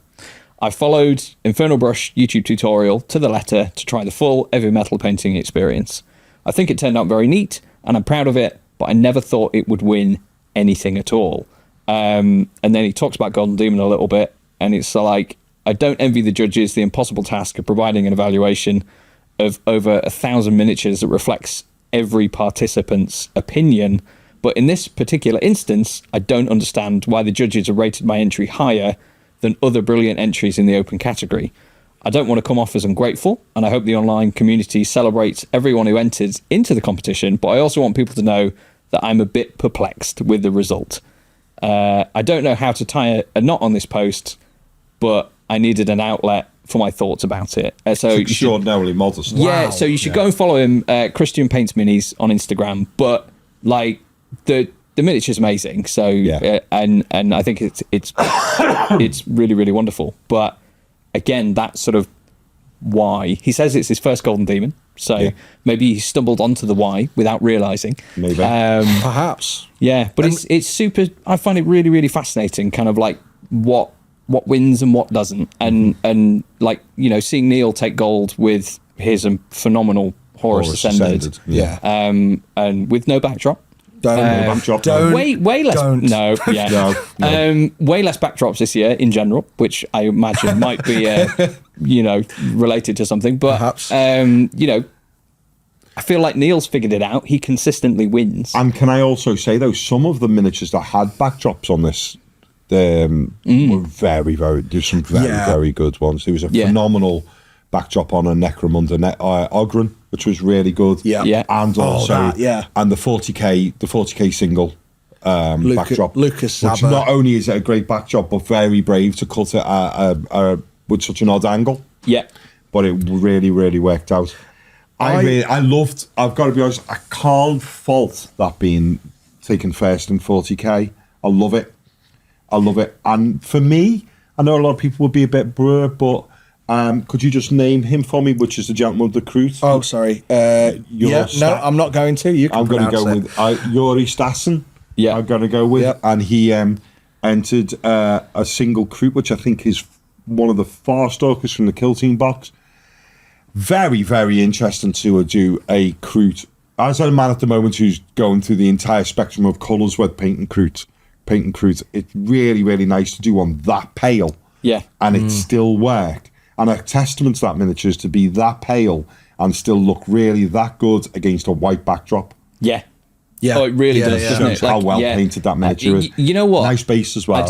See, this is how just like much of a muppet I am when it comes to this kind of stuff. I'm like, I was like, yeah, that skin's really good. It's actually quite like browny, sort of grey. Yeah. And then when you're like, it really stands out on a white backdrop, I'm like, oh yeah, didn't even think of that. Yeah. Because you've got to think, like, with the photos, it will be taken on white, won't it? Yeah. for It will GD. be. I mean, you Yeah. probably can't see all of the contrast that's there as well. You no. It's a probably shame. can't. I don't know. Yeah. But again, it's no knocking. I am done knocking the photographers, as I've said. Yeah. Like I have been one, and I need to, now that I've seen what they go through, and I know we've already talked about this, but I'm slapping my hand for any critique I've previously had, because you can't see that in person. Yeah, you can't. I will critique them again when I think I have a better The process. ability to photograph that. But Yeah. you brought up the single miniature gold Lucas Zabert, that like that. It's phenomenal. Oh my word! Like that was one that drew my eye to it. The backdrop on it was incredible. A few people did mention, like, this is the bit where we go through, and I'm not saying who, because it's not critique. It's people's personal view. Opinion. Yeah. It's opinion going. I don't think I like that backdrop. I think it's too much. I think it's this. Personally, I didn't. I think that and the angle is very orky. Yeah. Like it's not a round thing. It's Or not a a flat perfect backdrop. oblong or No, anything. it's almost the perfect orc shape. I'd love to know the process when he sat down and went, and if you're watching, get in touch and let us know. Yeah. Where he went, do you know what? I'm just going to knock that at an angle. Yeah. I Because think it works so well like for it. with the viewing angle of the miniature, it is sort of matches like because- narrower at the feet Yeah. and goes wider because and you've got the so two it heads matches and stuff. the two Yeah. heads of the angle of it as well, of the height of the rider versus Yeah. the height of the creature. Yeah. But it's lovely. The freehand on the freehand on the thigh plate on the robotic leg, phenomenally Oh, nice. yeah, brilliant. I love all the really almost like warty white speckles under its bottom Yeah, yeah. on its bottom Yeah, jaw. yeah. I'm It's like, is so beautifully- that airbrushed? Has he blended every one of them? Like, Yeah. Just You know when cares, you're going to it's look at a amazing. miniature and it's so Yeah. well painted, you can't tell whether it's been painted on or whether it's in the miniature. Yeah. You know you're nailing Yeah. it, don't you? Yeah. that was incredible. Going through, like, just Yeah, flicking the through Corn them. Berserker that came third, the Corn NRM. Terminator that came Yeah. third. NRM which is- paints. NRM He did paints, well. really He good. came away with Yes. 3 trophies, Yeah, didn't he? that's the couple of years prior Warhammer Plus mini, yeah. Plus mini. See- Done a really lovely job of it. That's one for me. And again, I want to say, not a critique. It didn't jump out to me in the case because, and to me, I want to express to me, because it's one that I've seen that color palette, I've seen that model be painted that way Yeah. before, but probably not to that degree. When they first launched it, the base is gorgeous, but when you compared it to everything else in there, it, like, when you look at number one, Yeah. that really drew my eye. And it's hard to look in the cabinets, is the point I'm making, and go and see everything, even Yeah. when you're there. You Well, you really become need to miniature go blind through it. as well, don't you? do, Also, yeah. the thing with that one as well, I'd say the really nice little touches, the corn symbol on the top of his head. That's part of the model, I think. I don't know if it's part of the model, but it's on the original artwork. Yeah, but it's brilliant. it's amazing. Yeah. And then when you look at it, and this is one where the The photos, NMM silver on the Yeah. on the belt buckle and the grenades and and stuff. Because I'd look at that and I'd question for a minute, like, is that gold or is that non-metallic metal? But Yeah. it's Yeah. it's NMM, isn't it? Yes. Like all of it. And then Yeah. you look at the pipe coming out the chest and going down. Not only is it NMM silver, but it's also got the glow from the red armor and the gold trim glowing Reflecting back onto up you at just it. think, Oh my God. And you're like, okay, so Holy that's the point. shit. Yeah. So you look at it and you kind of think, like, and again, so I looked at it and I wouldn't say dismissed it. I liked it, but in the lighting in the cabinets, you couldn't see any of that. No, and then the that photos one were is like, one that's really whoa. the photos doing it a load of justice. Yeah. You know, to really get to the nitty gritty of what's going on with it. And yet it probably still isn't doing it the full justice. No, probably like, not. and so already it's like, oh my Yeah. god, wow. Yeah. The kill teams were nice. The Yeah, obviously they were. Andy's 40,000 unit or kill unit team, or kill wasn't it? team, yeah. Interesting with the orcs, like not being on a boat, like they're just as Jeff would Yeah, love. yeah. Jeff Orcs. Yeah, How I prefer miniatures should be seen is on their original fighting bases with a plimp. This, you know Doesn't what? make for a great photograph, sadly, but I think you get the core of what's going on. Like with the I miniatures. love the one thing I really love on the gold entry with the Krieg is the doves. Yeah, it's Yes. nice, isn't Yeah, it? I'm like, I just Yeah. can't stop staring at them. Yeah. Nice It's almost, shoes. is it John Woo-esque? Yes. He always Yeah, has I dubs, wonder doesn't he? a nice little. Is that like a nice little nuance of the fact that you've got soldiers standing over a grave on a battlefield, and then an animal you associate with peace flying off in Yeah. the background? And Oh, little, I you know. never really thought of the Yeah. contrast there. It's nice. Well, it's nice. Obviously, Andy's piece is Andy's, great. yeah, which really beautiful. it stands out, and this kind of it almost that does that argument for you. Like when you look at Andy Wardle's piece with the 3 Eldar, and then you look at, is it Evelina Nekfalska? Yeah, that's a good run at it. Yeah. When you They're look orcs. when you look at the orcs below it, you're right. Like the orcs as a piece don't look like an art piece, but the painting on them, and again, the photos don't do it justice here, because when you zoom in, you just can't see the detail because of Yeah. resolution. But yeah, like, and then you look at Andy's as a piece. Andy's does look like an art piece versus here's 5 painted models. Yeah. But I think that goes to the fact that she was able to get 3rd place really, really is a testament to just how incredibly well painted they are. Yeah. They didn't need any, I don't want to call it a gimmick, but what? And I'd like to Yeah. point out. Yeah. Oh, you've got the photo of it, yeah. I nabbed them Oh, on my yeah. first Yeah. run. I thought Yeah. they're a bit special. I was really impressed with them. But yeah, they're lovely. Obviously, Jamie won vehicle. If anything, I think I got a better. I got a reasonable photo for zooming. Oh in wow, on them, yeah, actually. that's really good. Yeah, but they're really, really nice. They blew me away straight away. I'm getting a little bit more orc centric now that I know that my nipper's moving into them into take them on at Christmas. Oh, is he going to be starting Combat, with he's orcs? going to be doing Combat Patrol Beast Oh, Snaggers. nice. So I'm now starting to, because I'm now looking at orcs going, because he's going to look at me to teaching, and I don't really know orcs very well. So now whenever I see an orc well painted, I'm going, oh, what's going on there? I must try and remember that. Don't look at mine. Well, I'm waiting on Pat's video. When Pat puts his video out, I'm just going to say to Elijah, I'm not showing you. Pat's done it. He has made progress. Look, these ones are covered in streaking grime. Oh Yeah. no, he's done edges. He's done edges on that. So it's all good. We're getting there. So we are getting there. We've got. I love how you've gone from like originally when we came round. They're sort of like, can you see them? Not really, kind of. there. Yeah. But yeah, like they were really like neatly lined, like this one. Now, like these are painted in a pile in the middle. Yeah. These are not painted Yeah. off to Chaos. the edge. No But yeah. respect for the lads. So, yeah, But yeah, moving down. Yeah, 40k large miniature vehicle. We're kind it of was Jamie one. Talked Jamie about. won. Yeah. It's interesting. Like I'd love to know, again, like the why. So like the gold, silver and bronze. Like not saying that I sort of dislike them or anything, but yeah, it's like I really, really want my bestie Tim to enter 40k vehicle yeah, because, and you've seen a little bit of it. Yeah. Bestie Tim can paint the life out of a tank, yeah, and I'd really love him to, Yeah. because he does some really lovely stencil work, and camouflage designs are really, really good. He's got a lovely Steel Legion army, and I'm like, haven't seen the entries for 40k vehicles, as great as they are. I've looked at them. I thought, I think Tim would stand a shout. Yeah. in there. So I'd like him to pull his finger out and enter. Can I just say, I need to shout this out. I shared it in our chat yesterday and I forgot. So if you're out there and you're a watcher of the show, I want to give you a shout out because I saw this guy, and I'd never heard of this channel before, but I saw his video last night, and he did an incredible Alpha Legion tank. Yes. And his name is Medders Miniatures, Medders. And that's all I've seen of his, and I was like, I like that, instant sub, I want to have a go at that. But have a quick look at, and for you at home and our audio-only listeners, Google it. But yeah, Medders Miniatures. Oh my is god, that boy really, can use an really airbrush, can't he? good. Yeah.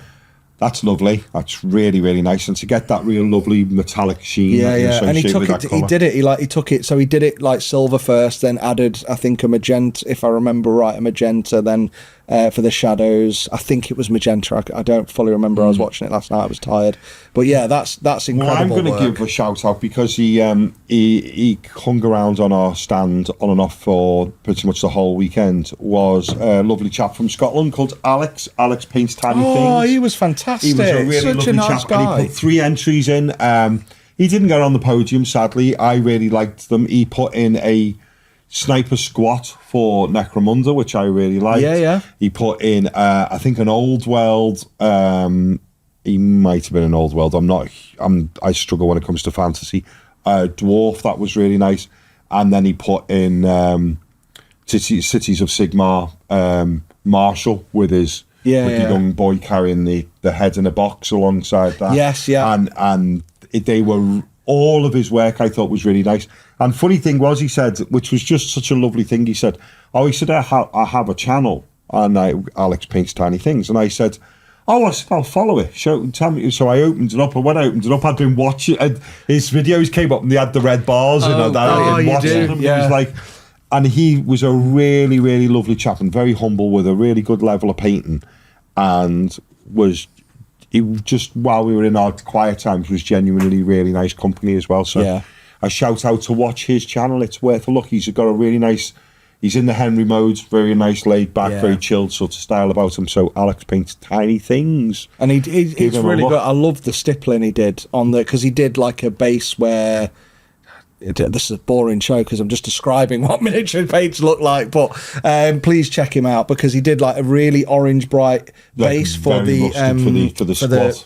And I thought that's fantastic. It was really nicely laid out the way he portrayed the miniature. I thought it was really good, and he did some really nice reflection on the orange goggles as well. It's one thing that worries me, like shows like this, because if Byron realises just how many good painters are going there, he's going to stop inviting me to do dry brush demos. Like, don't get me wrong, I can paint okay, I know my value, but I can dry brush pretty damn well. I can do it well enough to teach people that approach. But yeah, if he realises, so when he came over and he was like, oh, stippling, I'm like, fuck off, mate. I'm trying to do a job here. Like, if he realises you exist and you're taller and better looking than me, you'll be a much better draw to get people to the booth than I am. There's, like I say, I don't remember enough of the entries in Single Miniature or Monster. I think the only thing that I don't like about that category is I would have liked to have seen some monsters. Yeah. I don't know. And I don't want to put anyone down. Maybe they weren't as well painted. Maybe they were. I don't remember them. Enough to shout them out. It's Single Miniature, Age of Sigmar, which was Albert all day long. Yeah. And how many years in a row has he won that, did you say, Pat? I think he's won it every year since the comeback from COVID. So 4 years. Yeah. Wow. So it's his. If he enters, he wins. It's his third year in a row or fourth year in a row winning it. You know when painters are so good that you hear other painters going, but Albert's in that category. Age of Sigmar Single Miniature, I think, is a really interesting one because a load of people say it's like the hardest, it's like the most fought, the most competitive category. Because Albert's unless Albert enters it, in which case, it's fine for him. You might just phone Albert Everyone up and else. go, look, before I book myself a plane ticket and spend X amount of £100 flying over to Germany, you in it? You are, I won't bother. Yeah. Like again, Albert is one of those where it's like, you guys might not know, but I think I was listening. I think it was Court of Paint because I watched their summary. Yeah. So if you want a more nuanced, are you going to talk breakdown, about that squig? I am going to talk about the amazing. squig. Do you know about the squig? No. So the squig, I believe, it might be a gargan. Is it a gargan? A troll? Oh, it's a troll. It's an upside down troll's chin. face. So if you remember Red Dwarf, an eye then added to it. If you remember, the eye is on the chin, on the pointed chin. It's like it's like what they it's a silly question. Have you guys ever seen Red Dwarf? I was just saying that. Yeah. Sorry, I'm just I keep doing this. I keep zoning out. It's all right, it's only your Something's show. wrong with it. Well, right, fine. You go back to sleep. So, hi, Geoff. How you doing? Welcome to the Painting Phase. Pat's just over there thinking about something, apparently. Yeah. I'm on the. I can just, when you're gonna be like horrifically ill. Yeah, you're I want to try and do as much work as possible today before I die. Thanks for inviting me around 3 days before I go on holiday for 2 weeks to give me that. Yeah. But I've seen him licking that glass. I'm not ill currently. So anyway, I'm going to get credit for saying it first. Yes. Yeah, Red Dwarf, where he does the upside down. Yeah. So that's my name is Tarkadal. Yes. That's a troll's bottom half of the troll's face upside down. Absolutely insane. The level of work that Albert put into that was just phenomenal, and the amount of conversion work in it as well. And every time, it's one of those miniatures that every time you look at it, you just spot something new as well. Yeah. Even down to some of the woodwork on just the bowl. If you look, he's got a little bowl sitting at the bottom and just the grain. Oh yeah.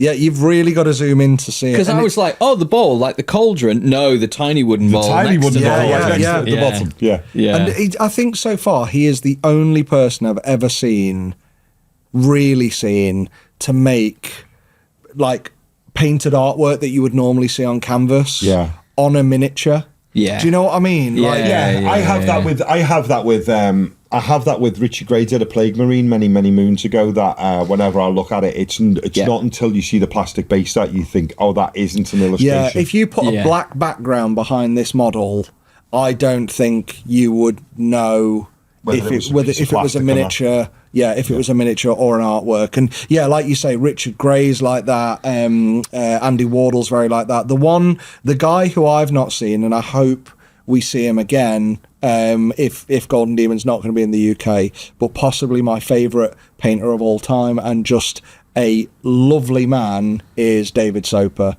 whose work I don't know if you're familiar with, but he did.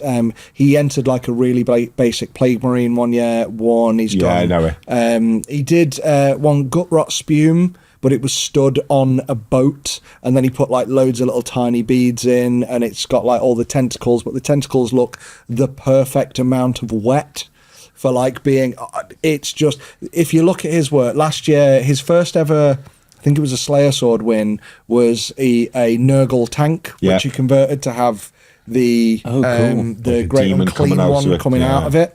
And then he did a remake of that this year, where he used the new Nurgle Plague Burst Crawler, with the big cannon coming out of the front. But then he had the the Great Unclean one again with the bell coming out of the top. Like, it looked insane. Yeah. But unfortunately, Albert entered that year, so he didn't get it. Yeah, well, there you go. He didn't get it. In fact, he wasn't the Slayer Sword. It was Albert. It was the guy who did the giant fighting the Kraken.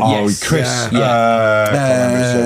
But I know who. Which was wonderful. That was an exceptional it was really good miniature. But when Dave, and again, Dave Soper is just, again, he's the loveliest guy. Yeah. And I really want to see him back at competitions. Silver in that category was me in Pat mode, when Pat's saying you weren't the biggest fan of Jamie Caldwell's choice of model. You like the painting. Yeah. I'm like that with Silver. I think the painting on that is exceptional. I'm not the biggest fan of that miniature. I can't place it. Like, I don't know what the model. I know obviously it's got the Gargan, not the Gargan. It's got one of the ogre chests. I don't know. Is that one of the heads from the box? I don't know.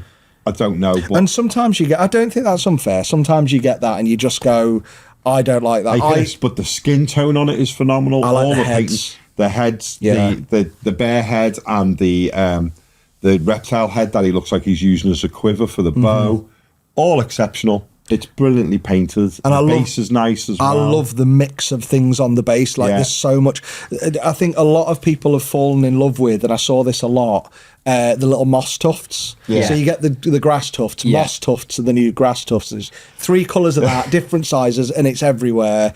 And that seemed to be, it was almost like Golden Demon this year is sponsored by mosstuff.com, which again is not a problem. They do look nice, but I think when you see so many, it's a bit overdone. The variety of painted elements on here are wonderful. Magnus Nielsen's Stormcast is possibly the best NMM. It's definitely in the top 5 best NMM I have ever seen in my life. The NMM on the hammerhead is just phenomenal. Yeah. Absolutely. Like, most people would go like grey to white, and he's done grey to, there's a little bit of white in the grey and a little bit of grey in the white, and it There's just sometimes fine separates. painters who seem to find 25 more spectrums of colours than we actually know seem to know exist. You're going, where are you getting all that from? But it's I'm not the world's biggest fan of the whole Stormcast thing, but I like you can them, still appreciate that brilliantly painted miniature. It's when people go, like, NMM's one thing, but when people then go, well, what colour's the ground? I'll put warmth underneath. What colour is this staff that's really close to his arm and hip armour? Oh, well, I'll put a reflection of that. All right, show off. Well done. Like, you're a god. Moving down, Jonathan DeVos. See, I like it, and I can appreciate it. It's too much green for me, and maybe I'm slightly colourblind in my greens, and it's a bit busy. I get what you mean. Yeah. But you know what I love about it is when you see things like birds and reptiles, where you know that they're just so tuned into eating things and they don't seem to have any personality as an animal. They're just like, oh, that thing's moving. The faces on the mounts on that have that pure driven, I'm chasing something to eat it face. Yeah, they look like raptors from Jurassic Park. Yeah, that literally, I'm like zoned in on what I'm doing. The eyes on them just bring that. The eyes on the actual creatures, just on the rides, just bring that frantic. I'm chasing something downless. Yeah, they really, and the green plumage on the mounts as well are really really nice. I think like it is a lot of green. Yeah, but I still think it's really nice. Like the painted miniatures, I think are absolutely amazing. And I think maybe like there's loads and loads of tufts and like I don't know, like I'm looking at the base, I'm like, is anything painted on the base, like the rocks at the back? Maybe the leaves, but and I think the wood, the bark is sprayed. I think I'm guessing. It reminds me of another one we've seen is the miniature's been around a very long time. I think since the original. I think since original Warhammer Fantasy, which is of an Empire male figure running away with his hands in the air, and I think it was probably off the base of a giant. And I seen one with a lizard man one, which was a load of them skinks holding trees and firing darts at him, and he's running out of the forest, and it's very nice. And that was a bit reminiscent of that. I think we're going to have to jump through, unless we want this to be a 3-hour episode. Yeah, because we are at category 2. So sorry to everyone else, but again, it's just going to be we're not here to critique. We want to champion, and I think.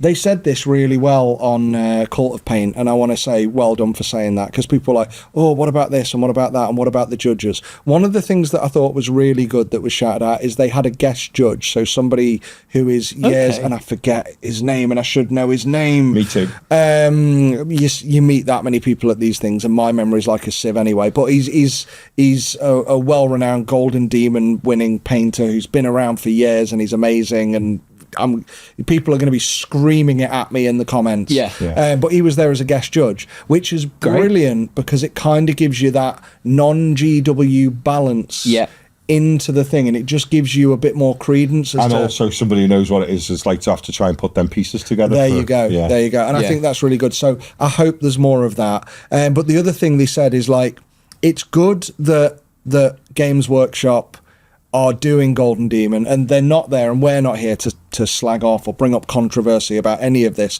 nor have we ever, as I've been corrected, intended to bring up controversy. No. I didn't understand that back in the early days. This is meant to be the happy hobby hangout, but that's good, because when you do this happy hobby hangout, it means that things are positive and they're more likely to do it. And one of the things that Cult of Paint kind of alluded to, and I'm paraphrasing, so I'll probably get it wrong, but Games Workshop don't need to run Golden Demon. No. Really, they don't need to do it. So if we come out of Golden Demon pissing and moaning about, oh, this wasn't good and that wasn't good, they can just can it.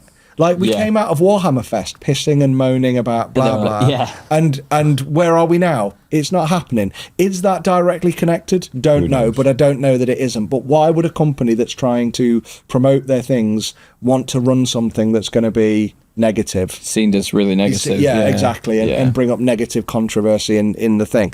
Personally, I would prefer we get Warhammer Fest back, but it doesn't get called Warhammer Fest. If that was called Games Day, like it used to be, I think there would have been a different expectation going in, and it was less of a fest. But anyway, that sort of thing. So as they said, not here to put anyone down or anything down. And even if we were, everything was really positive. The booth was run really well. They were busy. It became a hub like we did. I was with Byron and Ed and the team last year, and only one or two guys came up who were like Warhammer hobby painters. Most people were coming over going, oh, we've been to this Warhammer place and we've just seen it for the first time. We want to get into miniature painting, and you do brushes. Oh, and now to be fair, we were like, if you've just got into it, maybe just go and get some cheaper ones. Like, do not buy these and kill them day one. Yes. But and that's what it was. This year, it was almost like Adepticon, almost, but it without like the bigger thing in Europe, which was lovely. That's awesome. And Fest wasn't like that, and none of the other open days have been like that. Bar the best open day they ever did was the Horus Heresy one, but that was the one where Scott got a little bit of a slap on the wrist. Scott from Miniac. Yeah. So when his camera went off in his pocket. Yeah. Whoops. But again, that sort of thing, but that was a really good event. Yeah. Because it brought a lot of people in. And let's be fair, all of these events are, blah, blah, blah, God no. It's the place where us introverts can be extroverts. Yeah. Because where else in life, well, you've got a barber shop and you probably just talk to people about it anyway, but where else in life can whether they have a say in it or not. Yeah. If you go and speak to any normal about your Warhammer hobby, being a 30 to 40-year-old bloke, do they go, oh, wow, and you paint them? Yeah. Like, when do you ever go, right, let me tell you, there's this guy, he's called the Emperor. And when does that ever get championed? And here it's like, wow, and this. And you learn about the stories and you do this and you love it.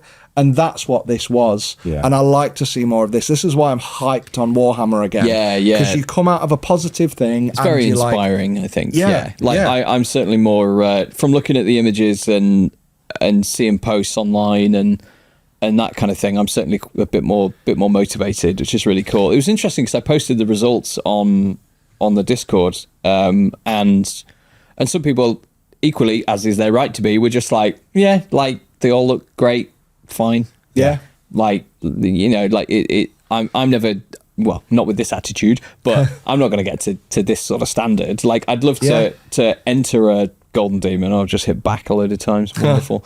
But yeah, I was just going to say that I think my favourite category is duel and diorama. Yeah, I think I really love. Did it win silver or bronze? I need to find it. He's jumping about now. I was like at the thing. Well, that's it. We said well, like I say, we're not going to get a chance to go through them all as much as we would like to. Can we still, just so I can follow the order? We need to give Dave Perryman a shout. But if you want any controversy, I think that should have been disqualified because it's large miniature. And yes, you have got one miniature. You've got the big miniature, but I'm counting 1, 2, 3, 4, and including the fish, 5, 6, 7 other miniatures on that base. Shut up. Yeah. Can I say, if we're talking about bouncing around in duel, that Space Wolf slamming that Tyranid into the water is exceptionally good, just for the management of the resin. Yeah. And the splash and the doming of the water is just absolutely bang on. I haven't got this on it. Oh, yeah. Sorry, yeah. I don't even, when you look at something, you go, I don't even understand how that's been done, never mind how good it is. It was Erika Maratio. Urca? Yeah. I'm sorry. Mattio. I'm sorry. I'm now just finding different ways to torture someone's name. Yeah. Golden Demon should stay out of Europe so we don't have to pronounce these. Yeah, gold. So that was gold. That was gold in diorama /duel, which rumours are they're going to split them again next year, which I really wish they would. So, yeah. Everything was exceptional in that. The Chaos versus the Ultramarines that came second, which was lovely. That silver entry, I think, is because, again, like, I don't know what it looks like in person. I've been told that the gold entry for, like, the duel thing, you need to see in person. And I think it would look so much better. And the sad thing is, of all the things I walked around and seen, I didn't get a chance to see the gold in person, and it's killing me because it's just. Even the other day I showed these to my wife, and my wife was like, "Good God, that's just like exceptionally good." I was like, I know it's great. It's how you even do that to get the model inside. Like, did he paint it all? Like, how do you separate I think he must have painted some of it and then left the carapace only connected and then painted the model or something. Like, how does the model go into the resin? Yeah. Yeah. Right. Yeah, exactly. Yeah, it's phenomenal. It took me a while to realize where I recognised the Space Wolf from. Go on. He is the commemorative Black Templar Emperor's Champion, the one that's got the sword and he's ramming it into the ore. Oh, yeah. I think that's who that Space Wolf is. That was exceptional. Neil and his beautiful Horus Ascendant was phenomenal. I was going to say that. Like, when you look at it, the it's flesh just on his head, especially where the cables are going into the skull. in, and then you've got the glow. Like, and every single part of it is flawless. Like, there's no, and this is where Neil said, like, in the part of the show very few people watch. Like, there is a formula to Golden Demon, and a few other people, because we were listening to people talk about it this year in the booth, a few people echoed similar statements and sentiments. There was a really great post shared with me the other day where someone said, like, I put 400 hours into this, but I realized that actually nowhere in the lore is there a model of this type in this color scheme. And that's not going to get anywhere because in this competition. And I think another painter even said to me, as much as it's a painting competition, it's a Games Workshop competition. Oh, massively, it's an advertisement for Warhammer, and that's how the team who run it justify it for it to exist to the bean counters, most likely. So you've got to do that. But yeah, Neil's obviously found a formula that works. My favourite, and I don't even know, I mean, I want to say it, the plinths at the back, the two pillars. They look like they're begging for a backdrop, don't they? They do. No, they don't. I think it's fine. There is a part of me that feels that Neil kind of wanted to come out and go, oh, yeah. You know, knowing how much of a fucking troll he is. Yeah, fair. By his own admission. By his own admission, and he's trolled us more this week. I think I'm not gonna invite it back to this channel, but for anyone out there who is interested in how Neil is progressing as a painter, have a look at his post I won and blah blah and the final comment on that. Because fucking hell, Neil, you bring it on yourself. But there is a point of me knowing him has he done those two pillars as a, well, there could be a backdrop here, but I've decided not to. I've decided intentionally not to. The whole base is really nice. The marble is really, really nice. The base is lovely. I think it just frames the miniature really, really well. It does, yeah. And you get to see just the size of Horus coming through, like, because his pelt and his cape, like, overlap. Yeah. Like, go over it. So you're like, he's had to actually, he's squeezed through that. I felt a bit sorry for somebody had put Horus pre-ascension. Oh, they did, in white armor. He's so tiny in comparison. I know, it's such a lovely miniature. It was like, really this well is really painted. nice, and now we're just putting this bulldozer of a thing in, and you're like... But then, when's Horus worn white armor? When he was when he was like the golden... Yeah, the golden child of the Emperor. He wore a white armor when he was the wolves that he led before it became the Horus. I don't know my Horus Heresy lore quite the same. Yeah. Shall we? Just on that, so that base was originally bigger as well. So on top of the pillars...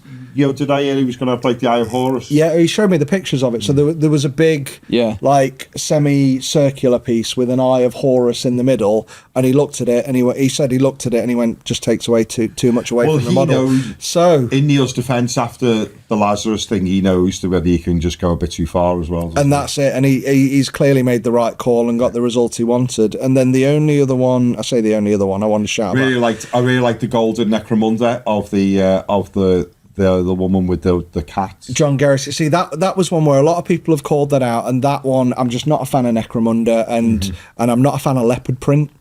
So that one does not shout out to me. But again, well done. What I can appreciate is the two. What are they? Cat things. They look great, and they look really well. I love the backdrop. I love the natural. If you just go back to the gold. I love the natural occurrence of the line in the rock as where something in like an earthquake or something in the past. Oh yeah. Like a fault line. And this is it. It's part of that formula. I learned. I saw a video on TikTok or something about that recently. Someone was like, geology. You can literally go somewhere and it's just like that's where the dinosaurs died. Yeah. Oh, really? That's when the asteroid hit Earth. Yeah, you can just see it in the rock. Everything below is pre-dinosaurs. Everything afterwards is after. Oh, and that's it's literally a line through the rock. Really cool. And it's, so brilliantly. Everything. I thought Necromunda for the the smaller game that it is was a strong category. Yeah. I really like the Hendarian, whatever. Yeah, I really like Enforcers. That's it. I really liked his piece. I wasn't a fan of the tape. No, I think the tapes. I like the concept. I don't like the execution, but the miniatures are lovely. And the rest of the backdrop. Yeah, are and lovely. I love the Gene Stealer cult graffiti as if they go with gardeners. Yeah, found a Gene Stealer cult hive behind that door. Yeah, I like that. And then I love the backdrop. The distance. It's very very Blade Runner. The backdrop on the Necromunda Ogryn. Yeah. Brilliant. And then we're pretty much it. Taro's piece. The guy who came in second in epic scale as well. Yeah. I was like, they put Taro's next to his, and I was like, if anyone's going to challenge Taro, it's him. So I'm like, and you were right. Yeah. So that was it. And then and there was some more pieces. There was some more incredible pieces. Well done to all the young bloods as well. Oh God, but for their ages, they were phenomenal. That's the bit where I felt disheartened. Like when you've got a sub 50, is it up to 15 or up to 14? 16. So a sub 16-year-old painting to a degree that you will never achieve in your life. I was from this Christmas, the grooming starts now on getting my youngster into becoming a gold demon. Yeah. He's got two. Bless him. He's got 5 years to win a golden demon in Youngbloods, and he as Pat will testify, he's also an indoor free climber. Yeah. He's got 8 years to get to Brisbane. Right, okay. Yeah. No pressure, Elijah. Good luck. It's great. It's fantastic. On the my girlfriend, she bought a book that is like learn some watercolors in 15 minutes. Something to do in the evening. Now it's getting darker, and I don't just want to neither of us just want to sit and watch TV every night. So she was like, "Oh, this might be really cool." And she'd been doing there's hundreds of here's how to paint a glass of wine or a pumpkin or a little landscape, and you can do them in 15 minutes. And she'd done quite a few, and I was like, oh, these look fun. So we sat down and we did it together, and I was like, because she's not had loads of previous painting experience, and I guess it's really funny looking at this Golden Demon stuff and just feeling completely utterly useless and rubbish, but also inspired and be like, oh, wouldn't it be cool? To then going, oh, I feel like I've cheated on this test. This is amazing. I've never done watercolors before, and it was get a really small brush and draw the outline of this wine glass. But I was like, well, she's using the smallest one. Oh, but the big brush has got a decent point on it because this set came with brushes and stuff. So I've got a size 12, and I can draw finer lines with that. And then I'm like, oh, you actually deposit more paint where you lift your paintbrush off. And she's like, oh my God. So I had one of those things where it was a really weird experience. Just because I guess I'm surrounded by incredible painters. Thank you. Not in this room. So going to lean into that then. No, surrounded by wonderful painters, and you see it online all the time, and all these exceptional pieces of artwork that exist. Yeah. And just the standard of painting in Warhammer, I feel like now is just so incredibly high. Yeah. That it's really easy to get into your head that that's what it should be all the time. And then just mucking about, I painted a wine glass and a cactus, I think, or something like that, and just had so much fun. It was the nice great. thing I always think to reassure yourself with regards to Golden Demon, and and I'm sure that there's plenty of people who cross over. I know Vince Ventula is one of them, but it's going, that's lovely, and I think your Orc Shaman is stunning. Now let me see you paint the rest of your 2,000 points. And that's the always bit for us ordinary humans, is take that bit into consideration. Now let's see the rest of the army to that level. Is that a bunch of builders seeing somebody walk past in a suit going to a law office and be like, got no common sense though? Yeah. Like that. You've got to drag your own little bit of, you've got to have your own little minor victory. Yeah. I do get that though. I see all these, and you're right. Like, I get to the point where I'm like, well, in order to paint this squad, I've got to paint just as good as Henry from Cult of Paint does in every video. And then I start following his guide, and I'll go off in my own direction a little bit, which is why I've got a 1.5-year old set of World Eaters that I still haven't finished. The gold armor trim. I've done the white, I've done the blue shoulder pads, I've done the gold armor trim, I've done some of the shoulder paddy or some of the trim shading using contrast paints, because I think snakebite leather over gold looks amazing. Certainly does. And then I've got to go, and I'm like, do I need to now highlight the edges? And I'm like, fuck no, I've got 20 models here. I'm not doing that. Yeah. Screw it. Oil wash done. But, you know, and I'm like, but no, I want to do it better, but I also don't want to spend the time, or I'll get distracted, or so I want to do it to this level. And then I get so overwhelmed with the idea that I'm like, screw it, new project. That you don't do it. That I just don't do it. And I think that's quite true of a lot of miniature painters. Like, I don't think I've got more than one model that I'd say is finished, and it's not finished because I'm done. It's finished because I've decided not doing anymore. I want something new. I want something different. I like to practice, but that's the fun. Yeah. And like you said, with watercolors, I've started using some alcohol markers. Yeah. B&M had some in, not B&M, the range had some in, like a box in for 30 quid, like big box. I'm like, they blend nice. Then I got some colouring pencils, and I'm like, I'm enjoying colouring things in. And you can take colour theory that you've learned from miniatures to colouring in an art book. Yeah. So I'm like, oh, hang on, that purple wouldn't actually be lighter purple. It'd have a little bit more luminosity. So I'll add a yellow to it, and we'll do that. And Shall we move on to some goodies that we've... some shout-outs. Otherwise it's going to be a 4-hour show. Well, that's all right. People will get their money's worth then, won't they? Do you want... I'm going to start, because mine is two little tiny things that are a gift for Pat. Oh, I'm going to cheat, and I'm going to take them out of. Yeah. I'm going to take them out of the packet because it'll give it away. I thought. Colour me excited. Can I tell you what I thought they were when I saw them? So somebody came up and dropped off a big thing and several packets of these. Yeah. And I looked at them and I thought they were like potpourri smelling sticks or something as like a gift. That thing like that everybody wants at a gaming convention. I don't know. Yeah, I was busy. Cover up the stench. In my defence, I was quite busy. Yeah. In my defence, I was trying to find out where our stock was. Yeah, is this where Geoff should have opened this package? Yes, absolutely. Off camera. Right. So I've just. I mean, it's dead easy. It's a sealable bag, and he's opened the bottom. What are they, and where will you need to use them? And these are something that are on your to-do list. Oh yeah. Right, I'm going to say. Do we sit in silence while he guesses? Yeah. Oh, no, I know what this is. Go on then. Is it an Alpha Legion, like, armour roller? Oh, yes. I was meant to Nailed take it you in one. Yes, so I know that's something that you've got as a possible idea. Yeah. And it's from our lovely chap who hung around with us quite a bit. Yeah, Sexus. Oh, amazing. Yeah, he's awesome. Yeah, Sexus. Oh, bless him, he put in a really nice tank, actually, but because he was trying that Alpha Legion turning into Blood Angels, or they were Blood Angels turning back, as much as that's become like a common GW, a 40k myth, GW have never taken it on board that that's a thing. Yes. So when he put it in, it immediately like, well, we're not going to, that won't go any further because... So we assume. We don't know, but it's like, one of those things that could be... Yeah, he said I didn't think it would get anywhere because GW haven't embraced that being a concept that they morph in and out of other chapters. But there you go. Yeah. So when you're doing your... Thank you very much. When he put them down, I thought, I know a man who may have need for them. Go on then, do you want to show something off? Yeah, got a few bits. So I want to give a shout out to this gentleman from Hobby Dojo, who came up to say hi.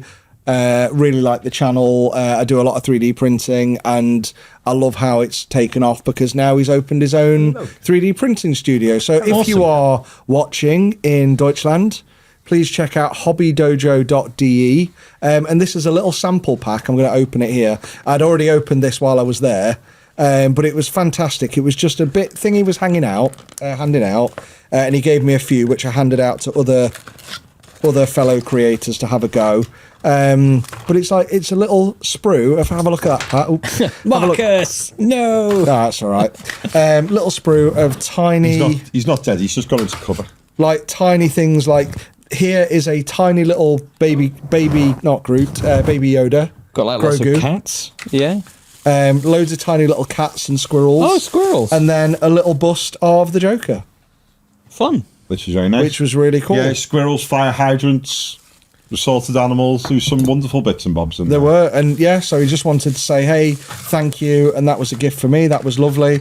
One of the things that was a gift, so this is what I love about conventions, right? Because all of these companies are competitors, but when you turn up at a convention, all the people help each other out. Doggy. So we turned up, hello. So me and Byron turned up day one. Like, I'd taken my brush set, which has got my brushes in it, no more. Yeah. Because Ed had let me know, there might be an issue with stock. So I'll take my brushes. So because we had nothing, we had to get some models day one. So we grabbed some models, and AK gifted us a little pack of paints and said, there you go, have a go, just because we had nothing to paint with. Me and Byron were in the hotel, weren't we, dry brushing till like midnight. Yeah, absolutely right. And this is their non-metallic metal steel set, Wow, which is cool. what I painted Marcus with. So I went up in the colours, although I added Rhinox hide to the base because I'd already started that at home, and then went up in the non-metallic steel colours to bring out more of a steel thing. I could have gone a bit further and blah, blah, and it wasn't trying to be NMM, but that sort of thing. So that was really nice. Titan Forge, who we cannot thank enough for saved our bacon. Not only lent us their van, but 2 members of staff for the entire morning to help load this stuff into it. So those guys are heroes. Please check out titanforge.com. They do thousands of models and miniatures, and they even support other companies. They do a lot of printing. So Titan Forge's booth wasn't just Titan Forge, it was Titan Forge, One Page Rules, Arch Villain Games, and a couple of other companies there promoting their stuff, who Titan Forge then produced to go to market because they've been doing it for years. So Titan Forge, love them. And then one that we both like, although it's very uncomfortable to say. Yeah, well, they named themselves this. We didn't name them. I being a British man or an English man, I don't like saying the word Kraut cover. A company have called themselves Kraut Cover, and these guys are slightly scenic experts. Really are. All right, I'm going to let you describe this. Oh, okay. I won't get this one first go. No, you will. I don't know. I just want you to describe what's in it to the audience. So these are bases, right? So they do basing materials, mixed have a look basing at that materials, one and think of Jungle Base of Maniac Kroot for. Holy shit! Okay. Yeah, That was exactly the response I wanted. Wow. Okay, so that's Tale of Grimdark. It's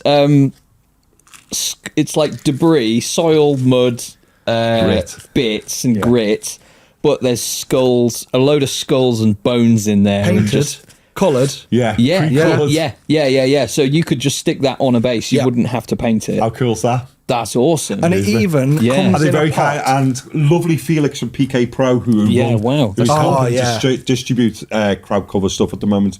Very kindly gave me that, so a big shout out to Felix and his wonderful large ginger beard. It is, isn't it? It's very large. Exceptionally large ginger beard. But yeah, It's they do wonderful. tons of stuff. So we've got Kraut Tack and Kraut Fixer. I'm hating myself right now. I really am. Please let So us when know. those Germans laughing their heads Yeah, off. they are. Every time they're like, no, we've taken the word back. It's ours now. I'm like, Yeah, fair enough. okay. So we know, everybody knows what you mean. And Kraut Putty. So they do. They're really leaning into the brand, but it's fantastic stuff. And it comes. What I love about it is it comes in these little parts that you can seal, mix up. One sec. Little bit of ASMR. So there we go. Got a bit of that as well. But yeah, and it is just like it's almost like just glue and dip in your base, and you've got a scenic base, and then seal it. So it's the right size as well for most of your miniatures. If not, just pour What's it onto that? a piece I like of the paper. names. What's yours called? Meadows of Purity. Cool. Tales from a Forest Moon. That is. What does that look Endor. like? Does that? Check that out, Pat. Tell me that doesn't look like Endor. You love. You love Return of the Jedi. It's your favourite movie. No, it's not. You said it was the other week when you went to the Empire Strikes Back. That's my Nah, the favourite one movie. with the teddy bears is better. And Yeah. this Go one, on. Ruins of Persistence.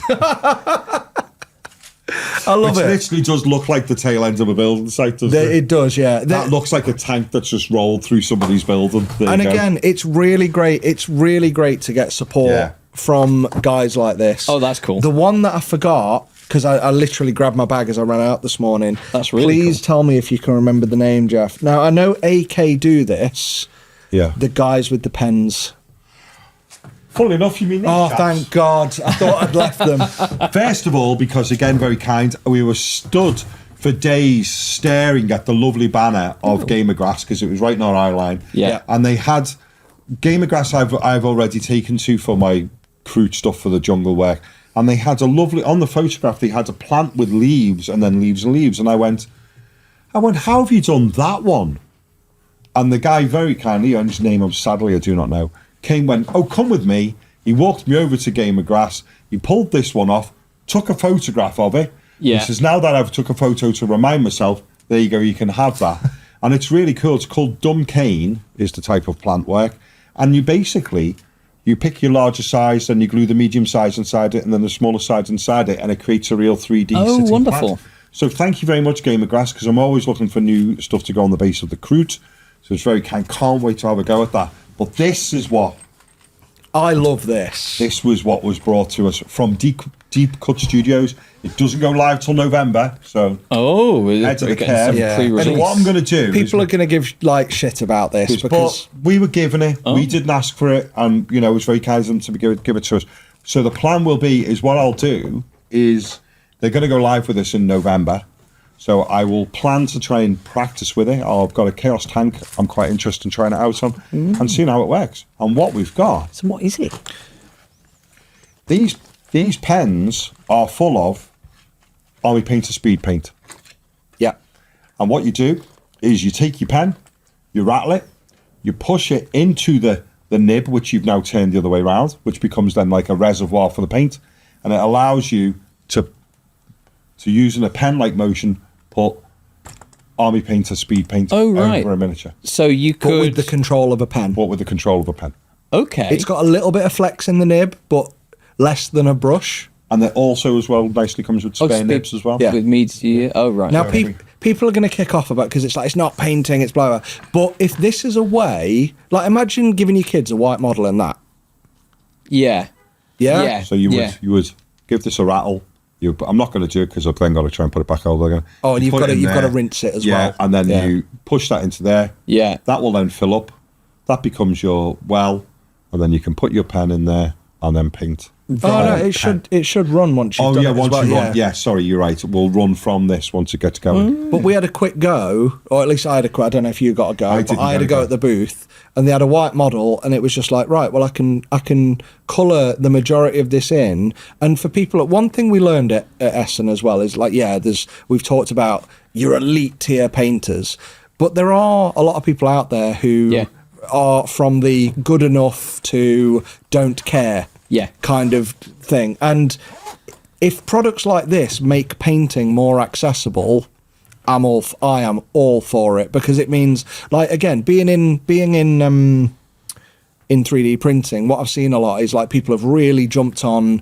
It's weird, I'm like 6 months too early, but so 6 months ago to a year ago I did a video about you can print FDM miniatures. The quality isn't great, but it's more than good enough. And then all of a sudden everyone's now jumping on it, like, oh, you can do this, and there are loads of videos where you can get, they're not great quality prints, but you know what, if it's passable, it's good.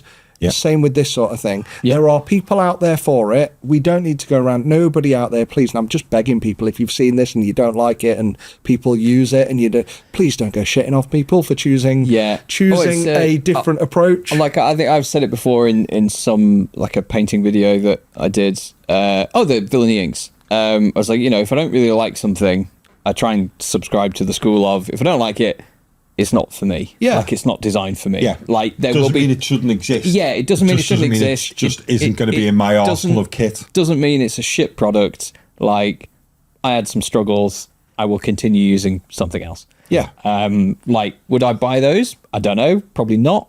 But I can absolutely see why it would be better. Like at Gen Con, it was really interesting. Like, people coming up and being like, oh, like, we play a lot of board games and some of them have miniatures in, and I'd quite like to paint some of them. Yeah. We had a lot of that at Spiel. I think is kind of like one of the board gamers accidentally stumble their way down towards us. They do, and yeah. Go, while I'm here, I would like to learn how. I'd Why like are to be able these to paint sticks hairy? Yeah.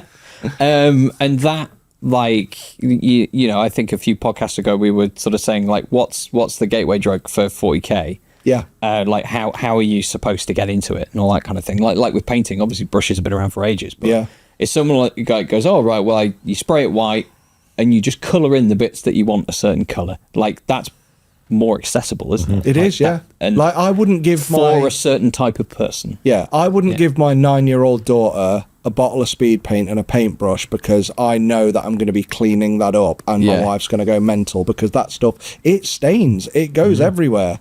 Quite happily give her one of them, like, just pop out a big plastic mat and go, there you go, some white models, crack on, darling, and that sort of thing.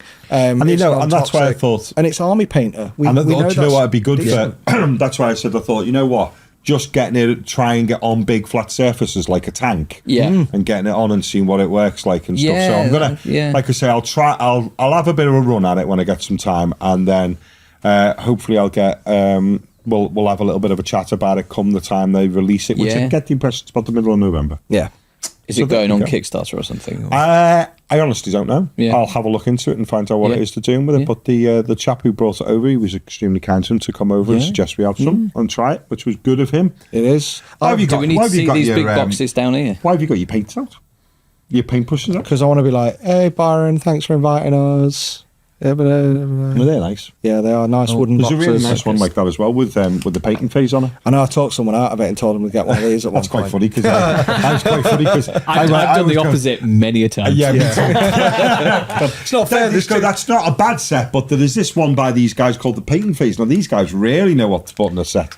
Yeah, no, there's, to be fair, there's no competition, because either way, Byron wins. Byron wins. I was going to say I win because I'm both Warhammer and I'm on the painting phase, so either way it's fine. But I just brought it because I was like, it reminded of the thing. And thank you, Byron, both for this set, for your set. Where's yours? Well, we've got one. We don't actually have. It's right there. No. That's just got normal brushes in. That was like a pre-release. I've got one at home. I don't actually have a painting phase set of brushes. So I was thinking with your set of brushes. With our set of brushes, because I want to use them. Three, it's a 3, 1, it's 0, a large, a medium in the dry brushes, and then a 0, a 1 and a 0, and a 3. Yeah, a 3. Said that first. A 3 above, still then 2 dry brush sizes, and it comes with the shampoo and it comes with the dampening pad that you would get for your dry brushes, which is a really good mix set as well. So if you're wanting to get started painting, that's a solid range of brushes. I love the 3. Big fan of the 3. I'm a massive fan of the 3. It's in my set as well because it's. As I always say, when people are asking me, I always go, the funny thing about the 3, it's the brush I pick up when I'm starting, and then I say to myself, don't forget now to move down to or whatever I'm going to move down to, and 3 hours later I'm still getting by just using the 3. It's hard, because it's just a brush that puts up with a lot. People think, like, I'm glad they released the bigger brushes like the 5 and 6, because when they stopped at the 4 and we were at shows, people thought by recommending the 3 or even the 4's incredibly good as well. Yes. And I've started. But they're just like a bit more expensive. Yeah, I would. That's it. Yeah. I've started almost favouring the 4 because I'm doing bigger paint jobs. But people seem to think like you're upselling them, and it's like it's not. If you get a 1 or a 0, you are severely limiting yourself. If you get something like a 3 in any brand or a 2 in some brands, then so long as it's sharp, you've got such a versatile brush. Yeah. And you will use it for, like, you'll use the 3 for 90% of what you're doing. Yeah. So one more shout out. Go on then. So you guys have got exclusive on this, and it's coming on my channel as a paid ad. So I'm hijacking your channel where you don't get paid to talk about it, but no, it might be a paid ad. I'm trying to work it out in thingy because I want to get a printed model of me by these guys. So you know Loot Studios. Of course you do, yeah. You know Loot Studios. We've talked about them before. We went to see them at Adepticon. See them. Incredible 3D printed models. When they first came out the gate, I kind of shit on them a bit because they were great models, but it pissed me off because their supports were dead, like, thingy. And I was like, I don't want to do this. But then they just, at some point, clicked, nailed it. I've been subscribed to them for 2 years now, so I'm still paying for them, are coming out with a game. Oh, fun. So this is one of 4. This is 2 of 4 of the box sets of Malediction. Malediction. Is it? All right, well, I failed that. Yeah. Of course it is. Hang on, are we not getting paid for this? You did. Yeah, exactly. Well, because what does diction mean? If I say it's called malediction, most people will misspell that because I couldn't spell it if you told me. If I say malediction, you'll remember how to spell it. Just join the words. Well, it's interesting because diction is defined as the choice and use of words and phrases in speech or writing. Brilliant. So, in mispronouncing it, you did do a bad job of male diction. Yes. Brilliant. We stopped by, didn't we? Because they were in the Kickstarter hall. Yeah, so there's like hall 3 was kind of like your first year hall sort of thing. It was your smaller places. Yeah. So next year, it was the same at Gen Con. Like we were in the first year, they put us in entrepreneurial corner or something, then we moved out into the main hall. So these guys were in that starter up hall 3 place, showing off and playing. Weren't even there as Loot Studios, they were there promoting Malediction, which is coming. It's already on GameFound now, but it's coming out as a Kickstarter thing in January. They're pretty much ready to roll. What I love about this is that this is the future of board gaming, I think, in that you get in here is all the rules, your little standees, your map to put out some terrain, and your scenery card pieces, and the game to play. And it's basically kind of a deck building, this box versus that box, or the 2 other boxes they've got. Yeah. But then inside here is a QR code to where you can go and download the 3D STL files for Loot Studios quality miniatures. And are there miniatures in there or no? not? There's standees. Which keeps the cost of this down and means you can play it for those people who are like, yeah, whatever, I don't care, I just want to play the game. Just want a board game. But if you want the really sexy miniatures, you don't have to buy them, but you can get them as STLs, and they're working on the bit that they're doing right now. And one of the reasons for them being there and having meetings with different companies is they're looking for someone to create physicals. So obviously you won't be able to buy this and get the physicals free, but I don't know, maybe they'll do it at a discount versus just buying them. No idea, but you'll have the option to get this, play it out the box, download the free STL files, which you can then print, or get the physicals from STLs are free as well. They're free when you buy it. So there's a QR code to get those added to your Loot Studios library. And that's it. And there's more. There'll be more coming. But I love an amazing Cyclops giant. Are they like fantasy miniatures? Yes. Yeah. There's an amazing Cyclops giant, which they printed enormous. You saw them. Oh, you didn't see them at Adept. Have you seen them anywhere? Yes, you did. You saw them at Gen Con. Malediction. I did see them. Oh my god, they're amazing. Yes. Loot Studios. Sorry, yeah. The big yellow mecha robot thing. Yeah, with the lady sort of climbing out of it. Yeah. So they had that, but as a giant Cyclops. And I've just printed the mini this morning. It's curing, so I couldn't bring it. And the mini's like that big, stomping on this guy who's just been squashed, and his head's coming out this way, his legs are going that way. He's dropped a pole arm on the base, and they had one of them, didn't they? It was ridiculous. It was amazing. If it got any bigger, you'd have took it to school. Yeah. Dropped it off. Yeah. Oh, right, child size. Yes. Well, no. So again, I've not played the game yet because I need to film the unboxing and all that for doing real promo-y bits. But I love the interesting concept though of going. We haven't put miniatures in it, but if you want to upscale it to have a miniatures, a little bit in a way similar to the game for. The video game we talked about the other week for Mass Effect, where you can play the standees, or you can then go and buy the villain miniatures if you want to. I would love to see more like that, especially now that offering people choice. Because even I got the Halo minis. These are two guys came running round at the end of the show, and they were like, "Oh, we're doing trades. What have you got to trade?" And since no one took any of my little Ross Marines, I had about 100 left, and they went, "What would you trade me for 2 of these Halo minis?" And I was like, well, I love Halo, so I wouldn't mind those minis. Here's a bag of me. And they went, what? How many of them? I went, take the bag. Like, and that's their trade, and then they kept trading up, and I'm waiting for them to message me to find out Oh, what like they who took traded the up bag to of in you. the end. Yeah. Well, no, because then they went out giving 1 or 2 or like Yeah. 3 to get other bits to then trade. Yeah. So that was at the end of the show. So I want to see what they ended up with. They were on our flight actually. Yeah. But yeah, so sorry. Like I love these, and I even for this type of plastic, which are single. Oh, is it piece. single piece PVC? Yeah, Like, yeah. I don't know if it's PVC. It's quite firm. It may be. Okay. No, it's got to be something like PVC. Oh, and it looks like it's glued the arm on, not single piece. Oh, right. But these are both too detailed for the scale, but also to paint easily. Because I wouldn't want to edge highlight that. So as a miniature, they're too detailed, but also soft edges. Which is why That's an Games issue. Workshop. Yeah. It's a couple of things, and that's why Games Workshop is killing it with plastics, because they're a miniatures company, not a games company. These guys are games companies. It is what it is. Yeah. But when companies are coming out going, right, well, here you go, you can play the game. Yeah. If you care about minis, we've got exceptional quality minis available to you, and get all the benefits of where resin is better than plastic. It's obviously not better than plastic in all ways, because I'd still rather work with a plastic mini than a resin mini. Yeah. I think we all would, but that level of quality miniature is now available to you, and you get it, and you're like, ooh, Yeah. it's a downloadable physical extra.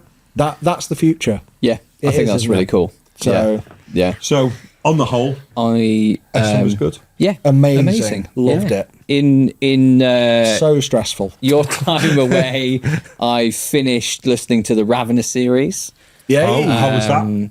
It was good. Yeah. Good. So Ravener was Eisenhorn's Inquisitor, You got but then seriously knackered. Yeah, he got seriously in a brilliant knackered. sequence in book 2. So he's in like an awesome space wheelchair, but he's an incredible psyker, and he has. Yeah, he's 40k series. Professor X, isn't he? Yes, yeah, he is. Yeah, that's a very good way of putting it. Spoilers, guys. Yeah, yeah, a little bit. I'm not gonna watch. You know, it. Listen. he's a psyker. He's had some injuries generally. Yeah. And that was pretty cool. I had a bit of a break in the middle. Like sometimes Dan Abnett it just goes in on detail. Yeah, I can imagine him saying like, I walked into a bar and I don't know, there was a bar fight going on, and I picked up a can of Fanta, and he'd list off the ingredients and make it sound really epic. Like, he was like, yes, I was banking on it being carbonated, or whatever. So that was really cool. And I've started the Beckwin, the Beckwin series now, which is apparently really, really good. Cool. So I enjoyed Ravener, probably not as much as Eisenhorn. I feel like book 2, I enjoyed the least out of the 3. Yeah. But it was still very good.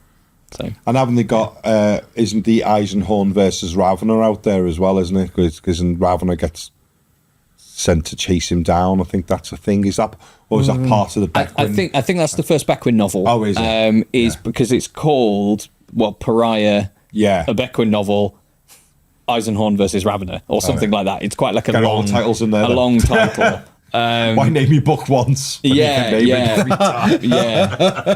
But it's I'm really interested with where it's kind of going to go, because some spoilers for Eisenhorn, reasonably minimal, but when he first meets Beckwin, Yes. it's implied that she doesn't know that she's a blank. Yeah. But in this, not so a blank is someone that doesn't have a soul. Basically, they can't be don't have affected. any psychic They're an presence anti-psyker, whatsoever. Right. Because But then everybody you can use them as a weapon against psychers. Yeah. So every human being, every living creature or whatever has a presence in the warp, but they don't. So they're like null. And it means that they walk into a room and everyone's like, ugh, they're gross and don't really They like don't them. like them, but they can't quite put their finger on why. Yeah. So I it's, can relate to that. Yeah, me at times. So it's implied that. But with the start of Beckwin, some minor spoilers, she's like training at a school for blanks. So I'm like, ooh, is that like, unless I'm sort of like misunderstanding it, and I'm just Is she not teaching at the school for blanks? no, Ah, like she's being trained. right.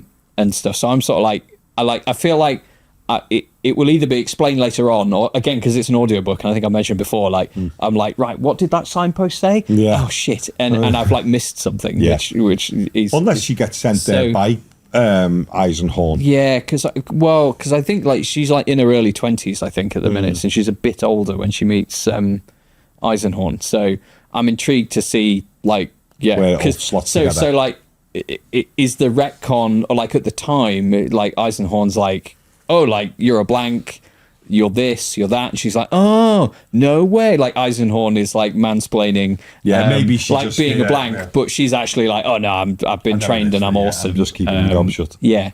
So I'm intrigued to see how that plays out. Keep us abreast of that, because I quite fancy reading them. Yeah. I need something to read. I'm on holiday for the next 2 weeks. I had to buy a new Kindle yesterday. Could not find my Kindle anywhere. Went and ordered one. Do you know how much they are now? £150. Oh wow. They used to be 100. So, but they didn't have any in stock, and I've got to get one this week. So I found out if you buy a kid's Kindle, it's a little bit so I bought a Kindle Kids. It's a little bit cheaper than a normal Kindle, but it's also ad free. It's the ad free version. And so long as you just sign into it with an adult Kindles account. have ads now. Yeah. Oh, did you not know this? No, I thought like are they not just like here's a, because this, I thought the whole thing was like it looks like a book, like the screen. Yeah, it is. Yeah. That's the Kindle, not the Kindle Fire. But we're going to end up talking about bed sheets again if we get into the details. Yeah, I don't want to have to fast forward any more boring shit. Please, have you put that video out? You should put a progress bar. I'm going to. Yeah. Skip to this. Just fucking skip this. No, well, I've actually fast forwarded it in the longer video. I told you I was tired of ranting that day. Yeah. So you can get a Kindle, and I don't know where the ads are, because I never want to be like reading like, and then as he was about to lift the sword, you start reading an ad for Squarespace. There you go. Good. Oh, can you imagine that, like enjoying something, then a fucking Squarespace ad pops up? But no, you know what I mean. So it might there we go, but it might just be, my mate said it's just on, you know, where you get the normal book cover. Yeah. It might just be there, so fine. So I didn't want the ad version, I wanted the ad-free version. Yeah. None of them are in stock at the moment, so I'm guessing that it's going to be like, I've literally bought this new Kindle now, and I'll get back off holiday and it's like, new Kindle's been announced. Yeah. And I'm going to shoot myself in the foot, especially if it's finally the colour one. So I ordered that at 9 o'clock last night on Amazon, and it arrived before 8 a.m. this morning when I took the kids to school. That's ludicrous. That's insane. That's so good. It's good, but also I think people shouldn't have to work that hard. Yeah, because it's people. Like Amazon are notoriously kind of renowned for having shit employment sort of stuff. Really? Some people go that if you work at Amazon, very anti-union as well. If you want to hit your targets and you work in the Amazon warehouse, you will at some point in the day find that you're jogging. Yeah. Oh, really? Oh, it's quite brutal. I don't want that. Yeah, like during COVID, like when I did the shop picking at Sainsbury's for online shopping, you have your target to hit, and I could beat it because I was functional.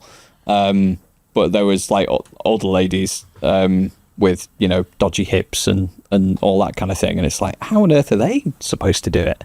And they're still getting up at 3 a.m. And coming into work at 4, hobbling in, and then some managers just like, you need to go faster, and it's like they're in their 60s and they can't walk. It's mental. So Amazon do crack the whip. So as much as it is lovely, and it happened with it happened with Hayley as well. She ordered something on Saturday evening, and it turned up on Sunday morning. And you think, if you need it, it's great. But I also think, I don't know whether I feel I want my people who are kindly getting things to my home. You know, bearing in mind the thing Hayley ordered as a Christmas present. Yeah. For me, and she ordered it Saturday night. Yeah. And it turns up on Sunday. And it's like, you know, someone's slogged their guts out to get that out of the house in, you know, roughly 12 hours. Yeah. And you go and, you know, and you think, you know, Christ, you know, I remember back when I was a kid, when you you seen an advert for something you wanted in the magazine, and it said, please allow 28 days for delivery. Yeah. You know what I mean? Yeah, now it's like, please allow 28 hours. You know what I mean? You remember, as I do, filling out the yellow page at the back of White Dwarf with your order numbers and mailing it off to the place in Eastwood that we talked about earlier. Well, I think is it worse that I assumed it was robots? Like, I used to work at Dixon's. I think they have robots to a certain extent. But you human beings. I don't mean like, very, very good, Mr. Graham, here's your thing. That'd be cool. It's like what Games Workshop tried, but not as... Yeah. But I used to work at Dixon's, and like when an order came in, it went to a holding box. There were two big depots. One of them was like manual for your white goods forklifts. The other one was just like, tiny little like SD cards. Order comes in, all gets dinged into a box, goes to the store, and then it automatically pretty much goes onto a pallet that somebody, all they have to do is wheel it in. So I assumed I placed an order and it just kind of got routed into this guy's delivery thing for the morning. I didn't realise. So, yeah, it's wild. But is it worse that it's robots? Because then it's people without jobs. Then it's taking away people's jobs. Yeah, just trying to get the balance. Yeah. I think, working in that style of job gave me certainly a new sort of thing. Like, people on, we're going to get weirdly ethical at the end of our no one's listening. No one's listening. It's fine. Fine. I'll just say, what is it? Something my sister used to say. She's very intelligent. She was like, "There's no ethical means of consumption under capitalism." Yeah, which is true. Which is definitely true. Because you got to pick your poison. I'm sorry now I brought up that. I'm saying I didn't want people working. So what I was trying to say is, I've got a new Kindle. Yeah, I would like a book to read. So you've got. I would say viewers, please tell me, but by the time they see this, I'll have had a week on holiday. So after this, you guys, I need a Warhammer book that's going to get me into Warhammer. Eisenhorn's a really good one. It's so have you started? I like Dan Abnett is, and I said not necessarily like I don't mean this in a bad way. Gaunt's Ghosts then. Yeah, I'll try that. I've got credits I can use. Yeah, I get a year Kindle Unlimited. Or do The Infinite and the Divine. That's about 2 Necrons. That's really cool. I think like Dan Abnett's quite like a joke about like he walks into a pub and reads the list of like ingredients on the back of a Fanta can or something. Yeah. Like it can come across as that sometimes. Like there's so much detail that arguably you could say that you don't need. See, my brain can't handle it, and I think that's maybe where I've struggled with Eisenhorn, because like I don't need the word. I can get to the end of a book and still not know what 2 of the 3 main characters are, like names wise, and that's just the way my brain works, and it always has. Like I read a lot of not teen fiction, but like just sort of things like Hunger Games and Red Rising, and shout out to Red Rising fans out there, Hell Reaper, great series. You've got to try that. Anyone who's not read it, fantastic.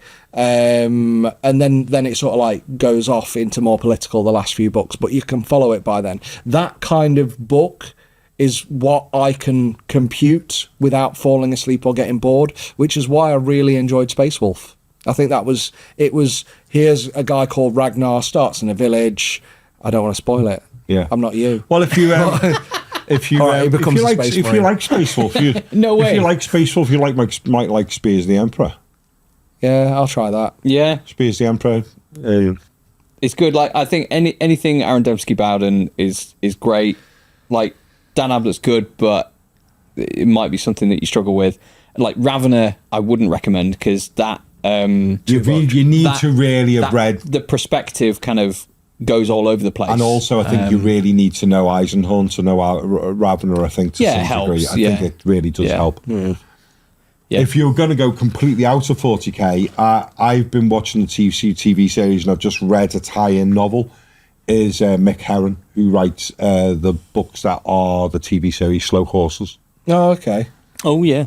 Is it the next season that's on at the minute, isn't it? Yeah, I need to watch it. Oh, yeah, brilliant. It's very good. I can binge it. I tend to prefer, it's weird, I tend to prefer reading a book where I've watched a TV series, because then I don't need to try and remember who the characters are. Because I know them, and I'll be like, oh, that's Hermie one, that's Ron, that's Harry. There's the crime I'm just looking through my list of books that I've listened to, which is a lot now.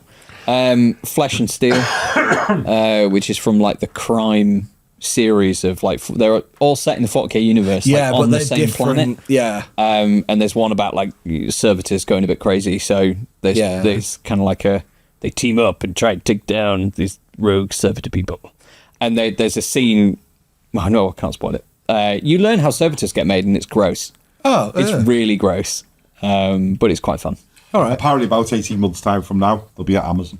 And on that note, That's it. At some point, I do want to talk about the VR thing we experienced, but you're doing Yes. a doing video. a show on Yeah, for about yeah, our yeah. VR Separate. Space Marine experience. And Yeah. that will be out possibly before this or after this, who knows, but soon. Well, dead Yeah. quick then. Finished Space Marine 2. I fucking loved it. I thought the ending was great. How Oh, you it finally ramped finished up. it? Nice. Finally done it, yeah. Have you not finished it yet? All right. I love how the ending I'm ramps still up. fighting Tyranids. Oh, really? Yeah.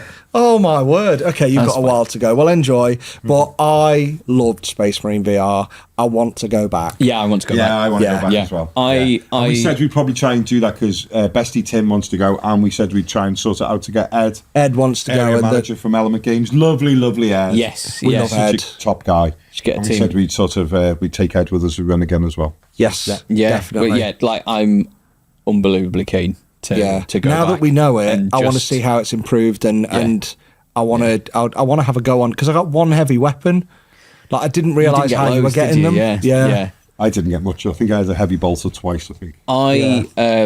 I managed to stand by the heavy weapons sort of sections. Yeah. Like pretty regularly. Yeah. Yeah. And it was awesome. I got to use a plasma gun, a heavy bolter, a melter, and the flamer. Yeah, I got the heavy bolter. Yeah, That's just the yeah, but it which felt is good. I awesome. wish they had recoil on there. I know, but I it'd be bet nice. that'd That'll just be the shake it next apart. thing, isn't it? Like Yeah. if they need to put a rumble pack in the gun. Yeah. Did it not have some kind of rumble? I don't know. No, I I'll don't think tell you so. what, like editing the footage. Yeah. So you go into Space Marine VR, it's free roaming.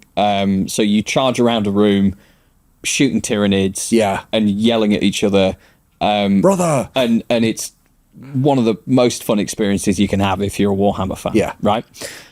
You put headphones on with your VR goggles and you hear all of the sounds every time you pull the trigger. It's bang, bang, bang, and there's all this screeching, and then your captain's like, go and do this, blah, blah, blah, blah, blah. Because we couldn't record the feed from the game, Yeah. we don't have any of that. So Did you not get the I've got the video of Oh, but the you've got no multiple audio screens, and but the- you don't have the audio. So the juxtaposition of us going, brother Geoff, oh my god, die! Oh my god, we're in slow motion. Our feet are just going beep, beep, beep, just Yeah. squeaking on the floor, and then you just hear the plastic pull of the trigger. So we're going like, oh my god, behind you! Tick, tick, tick, tick, tick, tick, tick, tick.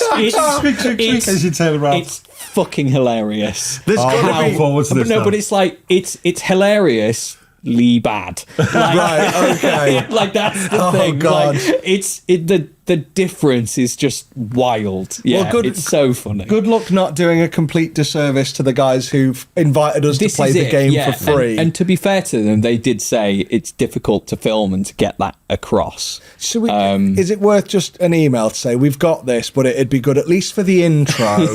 Can we have some? Because you get what I loved is afterwards I got that email to say, oh, by the way, and there's a little clip like that you can post on Yeah. social media. That's smart. Like here's us, and there's a little bit where it shows me. It shows you walking you bloody. Everyone's walking down there doing this. You with your bloody army. Like walking across the room, but then it shows you in game from the same camera angle, and I'm Yes. like, oh, and it's only like 10 seconds. Yeah. But yeah, if we reach out and say, look, have you got any footage with audio that we can have? There's some little bits like in those trailers they put a lot of music in there and it's epic and like it's really hard to talk about it like it's difficult to get it across, but yeah, Space Marine VR we played at Zero Latency at Nottingham. Yeah. It's sensational and you should absolutely do it. Like I'd love it to be longer, but realistically like I know I'm not like trained to be in the armed forces or anything at all, because I think I said like when I start, guns up here and I'm aiming, and then at the end I'm just like shooting from the hip because my arms are tired. Yeah. At one point I'm just Holding a like plastic yeah, gun. holding a plastic gun that weighs nothing. But then 20 minutes of holding it up, you just think, I'm tired now. My finger figure aches. Like just slaughtering so many Tyranids. I'm like, oh, I've got a sore finger. It's hilarious. That's one thing we never think, like, you know, carpal tunnel. Like, do Space Marines get... What gland have they got installed or organ they've got installed to stop them getting carpal tunnel? But no, it was good. I think if you come into Nottingham and you're a Warhammer fan, like, it's getting better now. You've got to... If you're doing the pilgrimage, as it's referred to, you've got to go to Warhammer World, not so much to buy the stuff, but to see the museum, which is really good. You've got to go to Zero Latency, book in there and do the Space Marine experience. Yeah. There's also the escape room. I haven't done. Yeah. Have you not? I'd really like to go do that. Yeah. I've done it. It's amazing. Yeah. Because it's really on theme. And not only that, the colours are good. The colours are right. Like, they must have sprayed the gold things with Retributor armour. Like, it's that on fantastic. Point. Yeah. Okay. You would enjoy it even if you're not a Warhammer fan. I've been to that. Is it Escapologic or something? I can't remember. That's the the name one. of it. They do the Butcher and Robin Hood. We did the Robin Hood one, and we got the fastest time. Well done. Yeah. That day. Yeah. No, there's a whiteboard, and they rubbed out some loser's time and then put us there. Oh, we've probably been beaten. We were up till when, I know it hadn't been out very long, but we were the best performing overall team on Space Marine, weren't we? Yes, we were. But it's been out 3 days, Geoff. Yeah. Still take the victory. Yeah, we were the best at the time. We were. But so come to Nottingham, go to Warhammer World. Yeah. Go to what's around the corner? Warlord. Warlord. Go there. Warlord, Why not? Yeah. Because it's still Warhammer. It's still War. it's still war something. It's still miniatures. It's stopping at Taro's place. Tarotmodelmaker.com's house by Plinth. Don't do that. No, we're not telling you where he lives. Go to his website, tarotmodelmaker.com. There we go. And just buy stuff from that instead. Do the VR, do the escape room, and eat at Kushiyar next to Element Games. Yeah. Because it's a great restaurant. There's no other reason. Okay. I've never been. It's going to move soon, isn't it? It is. They need to make it bigger. You cannot get booked in for months unless you want to sit at the bar. You do need to go to Element Games because they just have a shitload of paint. Yeah. They have all the paint. That was my crap. That's how I always refer to Element Games. They have all the paint. They do. Oh, and there's another one as well. There's around the corner from right up the other end of town is Lead Belt Gaming Arena. Lead Belt Gaming Arena, which is in Snenton. Used to be a gym. Used to be like H3 Performance or something. So that's a place to hang out. And that's Warhammer. That's had a slow roll into becoming a good establishment. But every time I go in, it's just getting better and better. So good on them for. I've never been in. They're doing loads. They're doing like wargaming, board gaming, role playing games. They've got like a little shop. They're doing 3D printing. Oh wow! They've even got a like hoops. You know. What are they called? Where you do that? Hula hoops. Where you do that? Okay. Hey. How you doing? If they can get people to switch off, they have now. There we go. They've got that because they do drone racing. And stuff. Like they do loads. Yeah. Pat's staring at the thing. Yes, we need to finish. Fucking. How long's it been? Like 2.5 hours. Oh well. Well, that's got. Do you know what though? In the defence of our time, the amount of people who came over and said, "You are what I listen to while I'm painting." Oh, wonderful! And thank you. Well, that's lovely. And thanked us for going. Oh, I have you on while I'm painting. So that's the whole point. We've got somebody going through that. And remember when I was at Adepticon, somebody came over and was putting a miniature into Adepticon and showed me this really lovely miniature for Golden Demon and said, "I painted all of that while listening to you guys." Oh, that's nice. Yeah. So someone out there will appreciate 2.5 hours of this nonsense. And if anyone's listening to this, Wardle. No. But yeah, if anyone's listening to this right now and your brush is on a miniature, you're the fucking man. You're a legend. Yeah, Person. you're awesome. person. The or person. Woman. The Anyway, person. Yeah. I actually learned, sorry to drag this out longer. Go on, honestly, God. Yeah, let's it's just got never more- finish. Anderson Return of the King. So I actually learned this. It was only because I just sort of joined. I just started hanging around with you guys, and then you were like, oh, "Fuck it, we haven't got anyone better. He can turn up every week." About 8 months ago now. Yeah. It was only on this trip that I learned that the painting phase is about you, the viewer, are in the phase of painting. Yes. Yeah, I didn't know that. Yeah, I well, they accompany you. Yeah, I in your thought painting I phase. thought we were the painting phase, and we should talk about painting. And it was kind of like the joke is we never do. No, didn't know that. And I'm not the only one. There will be people watching who didn't know that. Yeah, either. no, the idea behind the name was in the game of 40k, you have command phase, movement phase, shooting phase, charge phase. So we were like, well, you have to do the painting phase first. Yes. Yeah, Yeah. So there you go. and that's it. So now we know. That's fucking cerebral, man. Well No, done. yeah, well, it's all him. we know. It is. We know. It goes without saying. Doesn't it, to be fair? Oh, Yeah, for better and worse. right. Then, Yeah. Shall we end the show? As well. Yeah. Why he looked, So- he looked at me hopefully. Well, Yeah. Please, can I leave? Have places I think, to be. Yeah, I think the dog's probably going to wee So itself. remember, if you haven't already, subscribe, like the channel, press the bell, notifications for future episodes. If you want to support what we do, And if can you follow want us to, on Patreon. on Patreon, that would be really appreciated because you are helping keep the lights on and more of this nonsense flowing. So until next time, thank you very much, everyone. Auf Wiedersehen. Bye-bye. Bye. Is that bye? Oh, Bella, yay! Bye. Bye. Bella said bye too. You do that. Bye.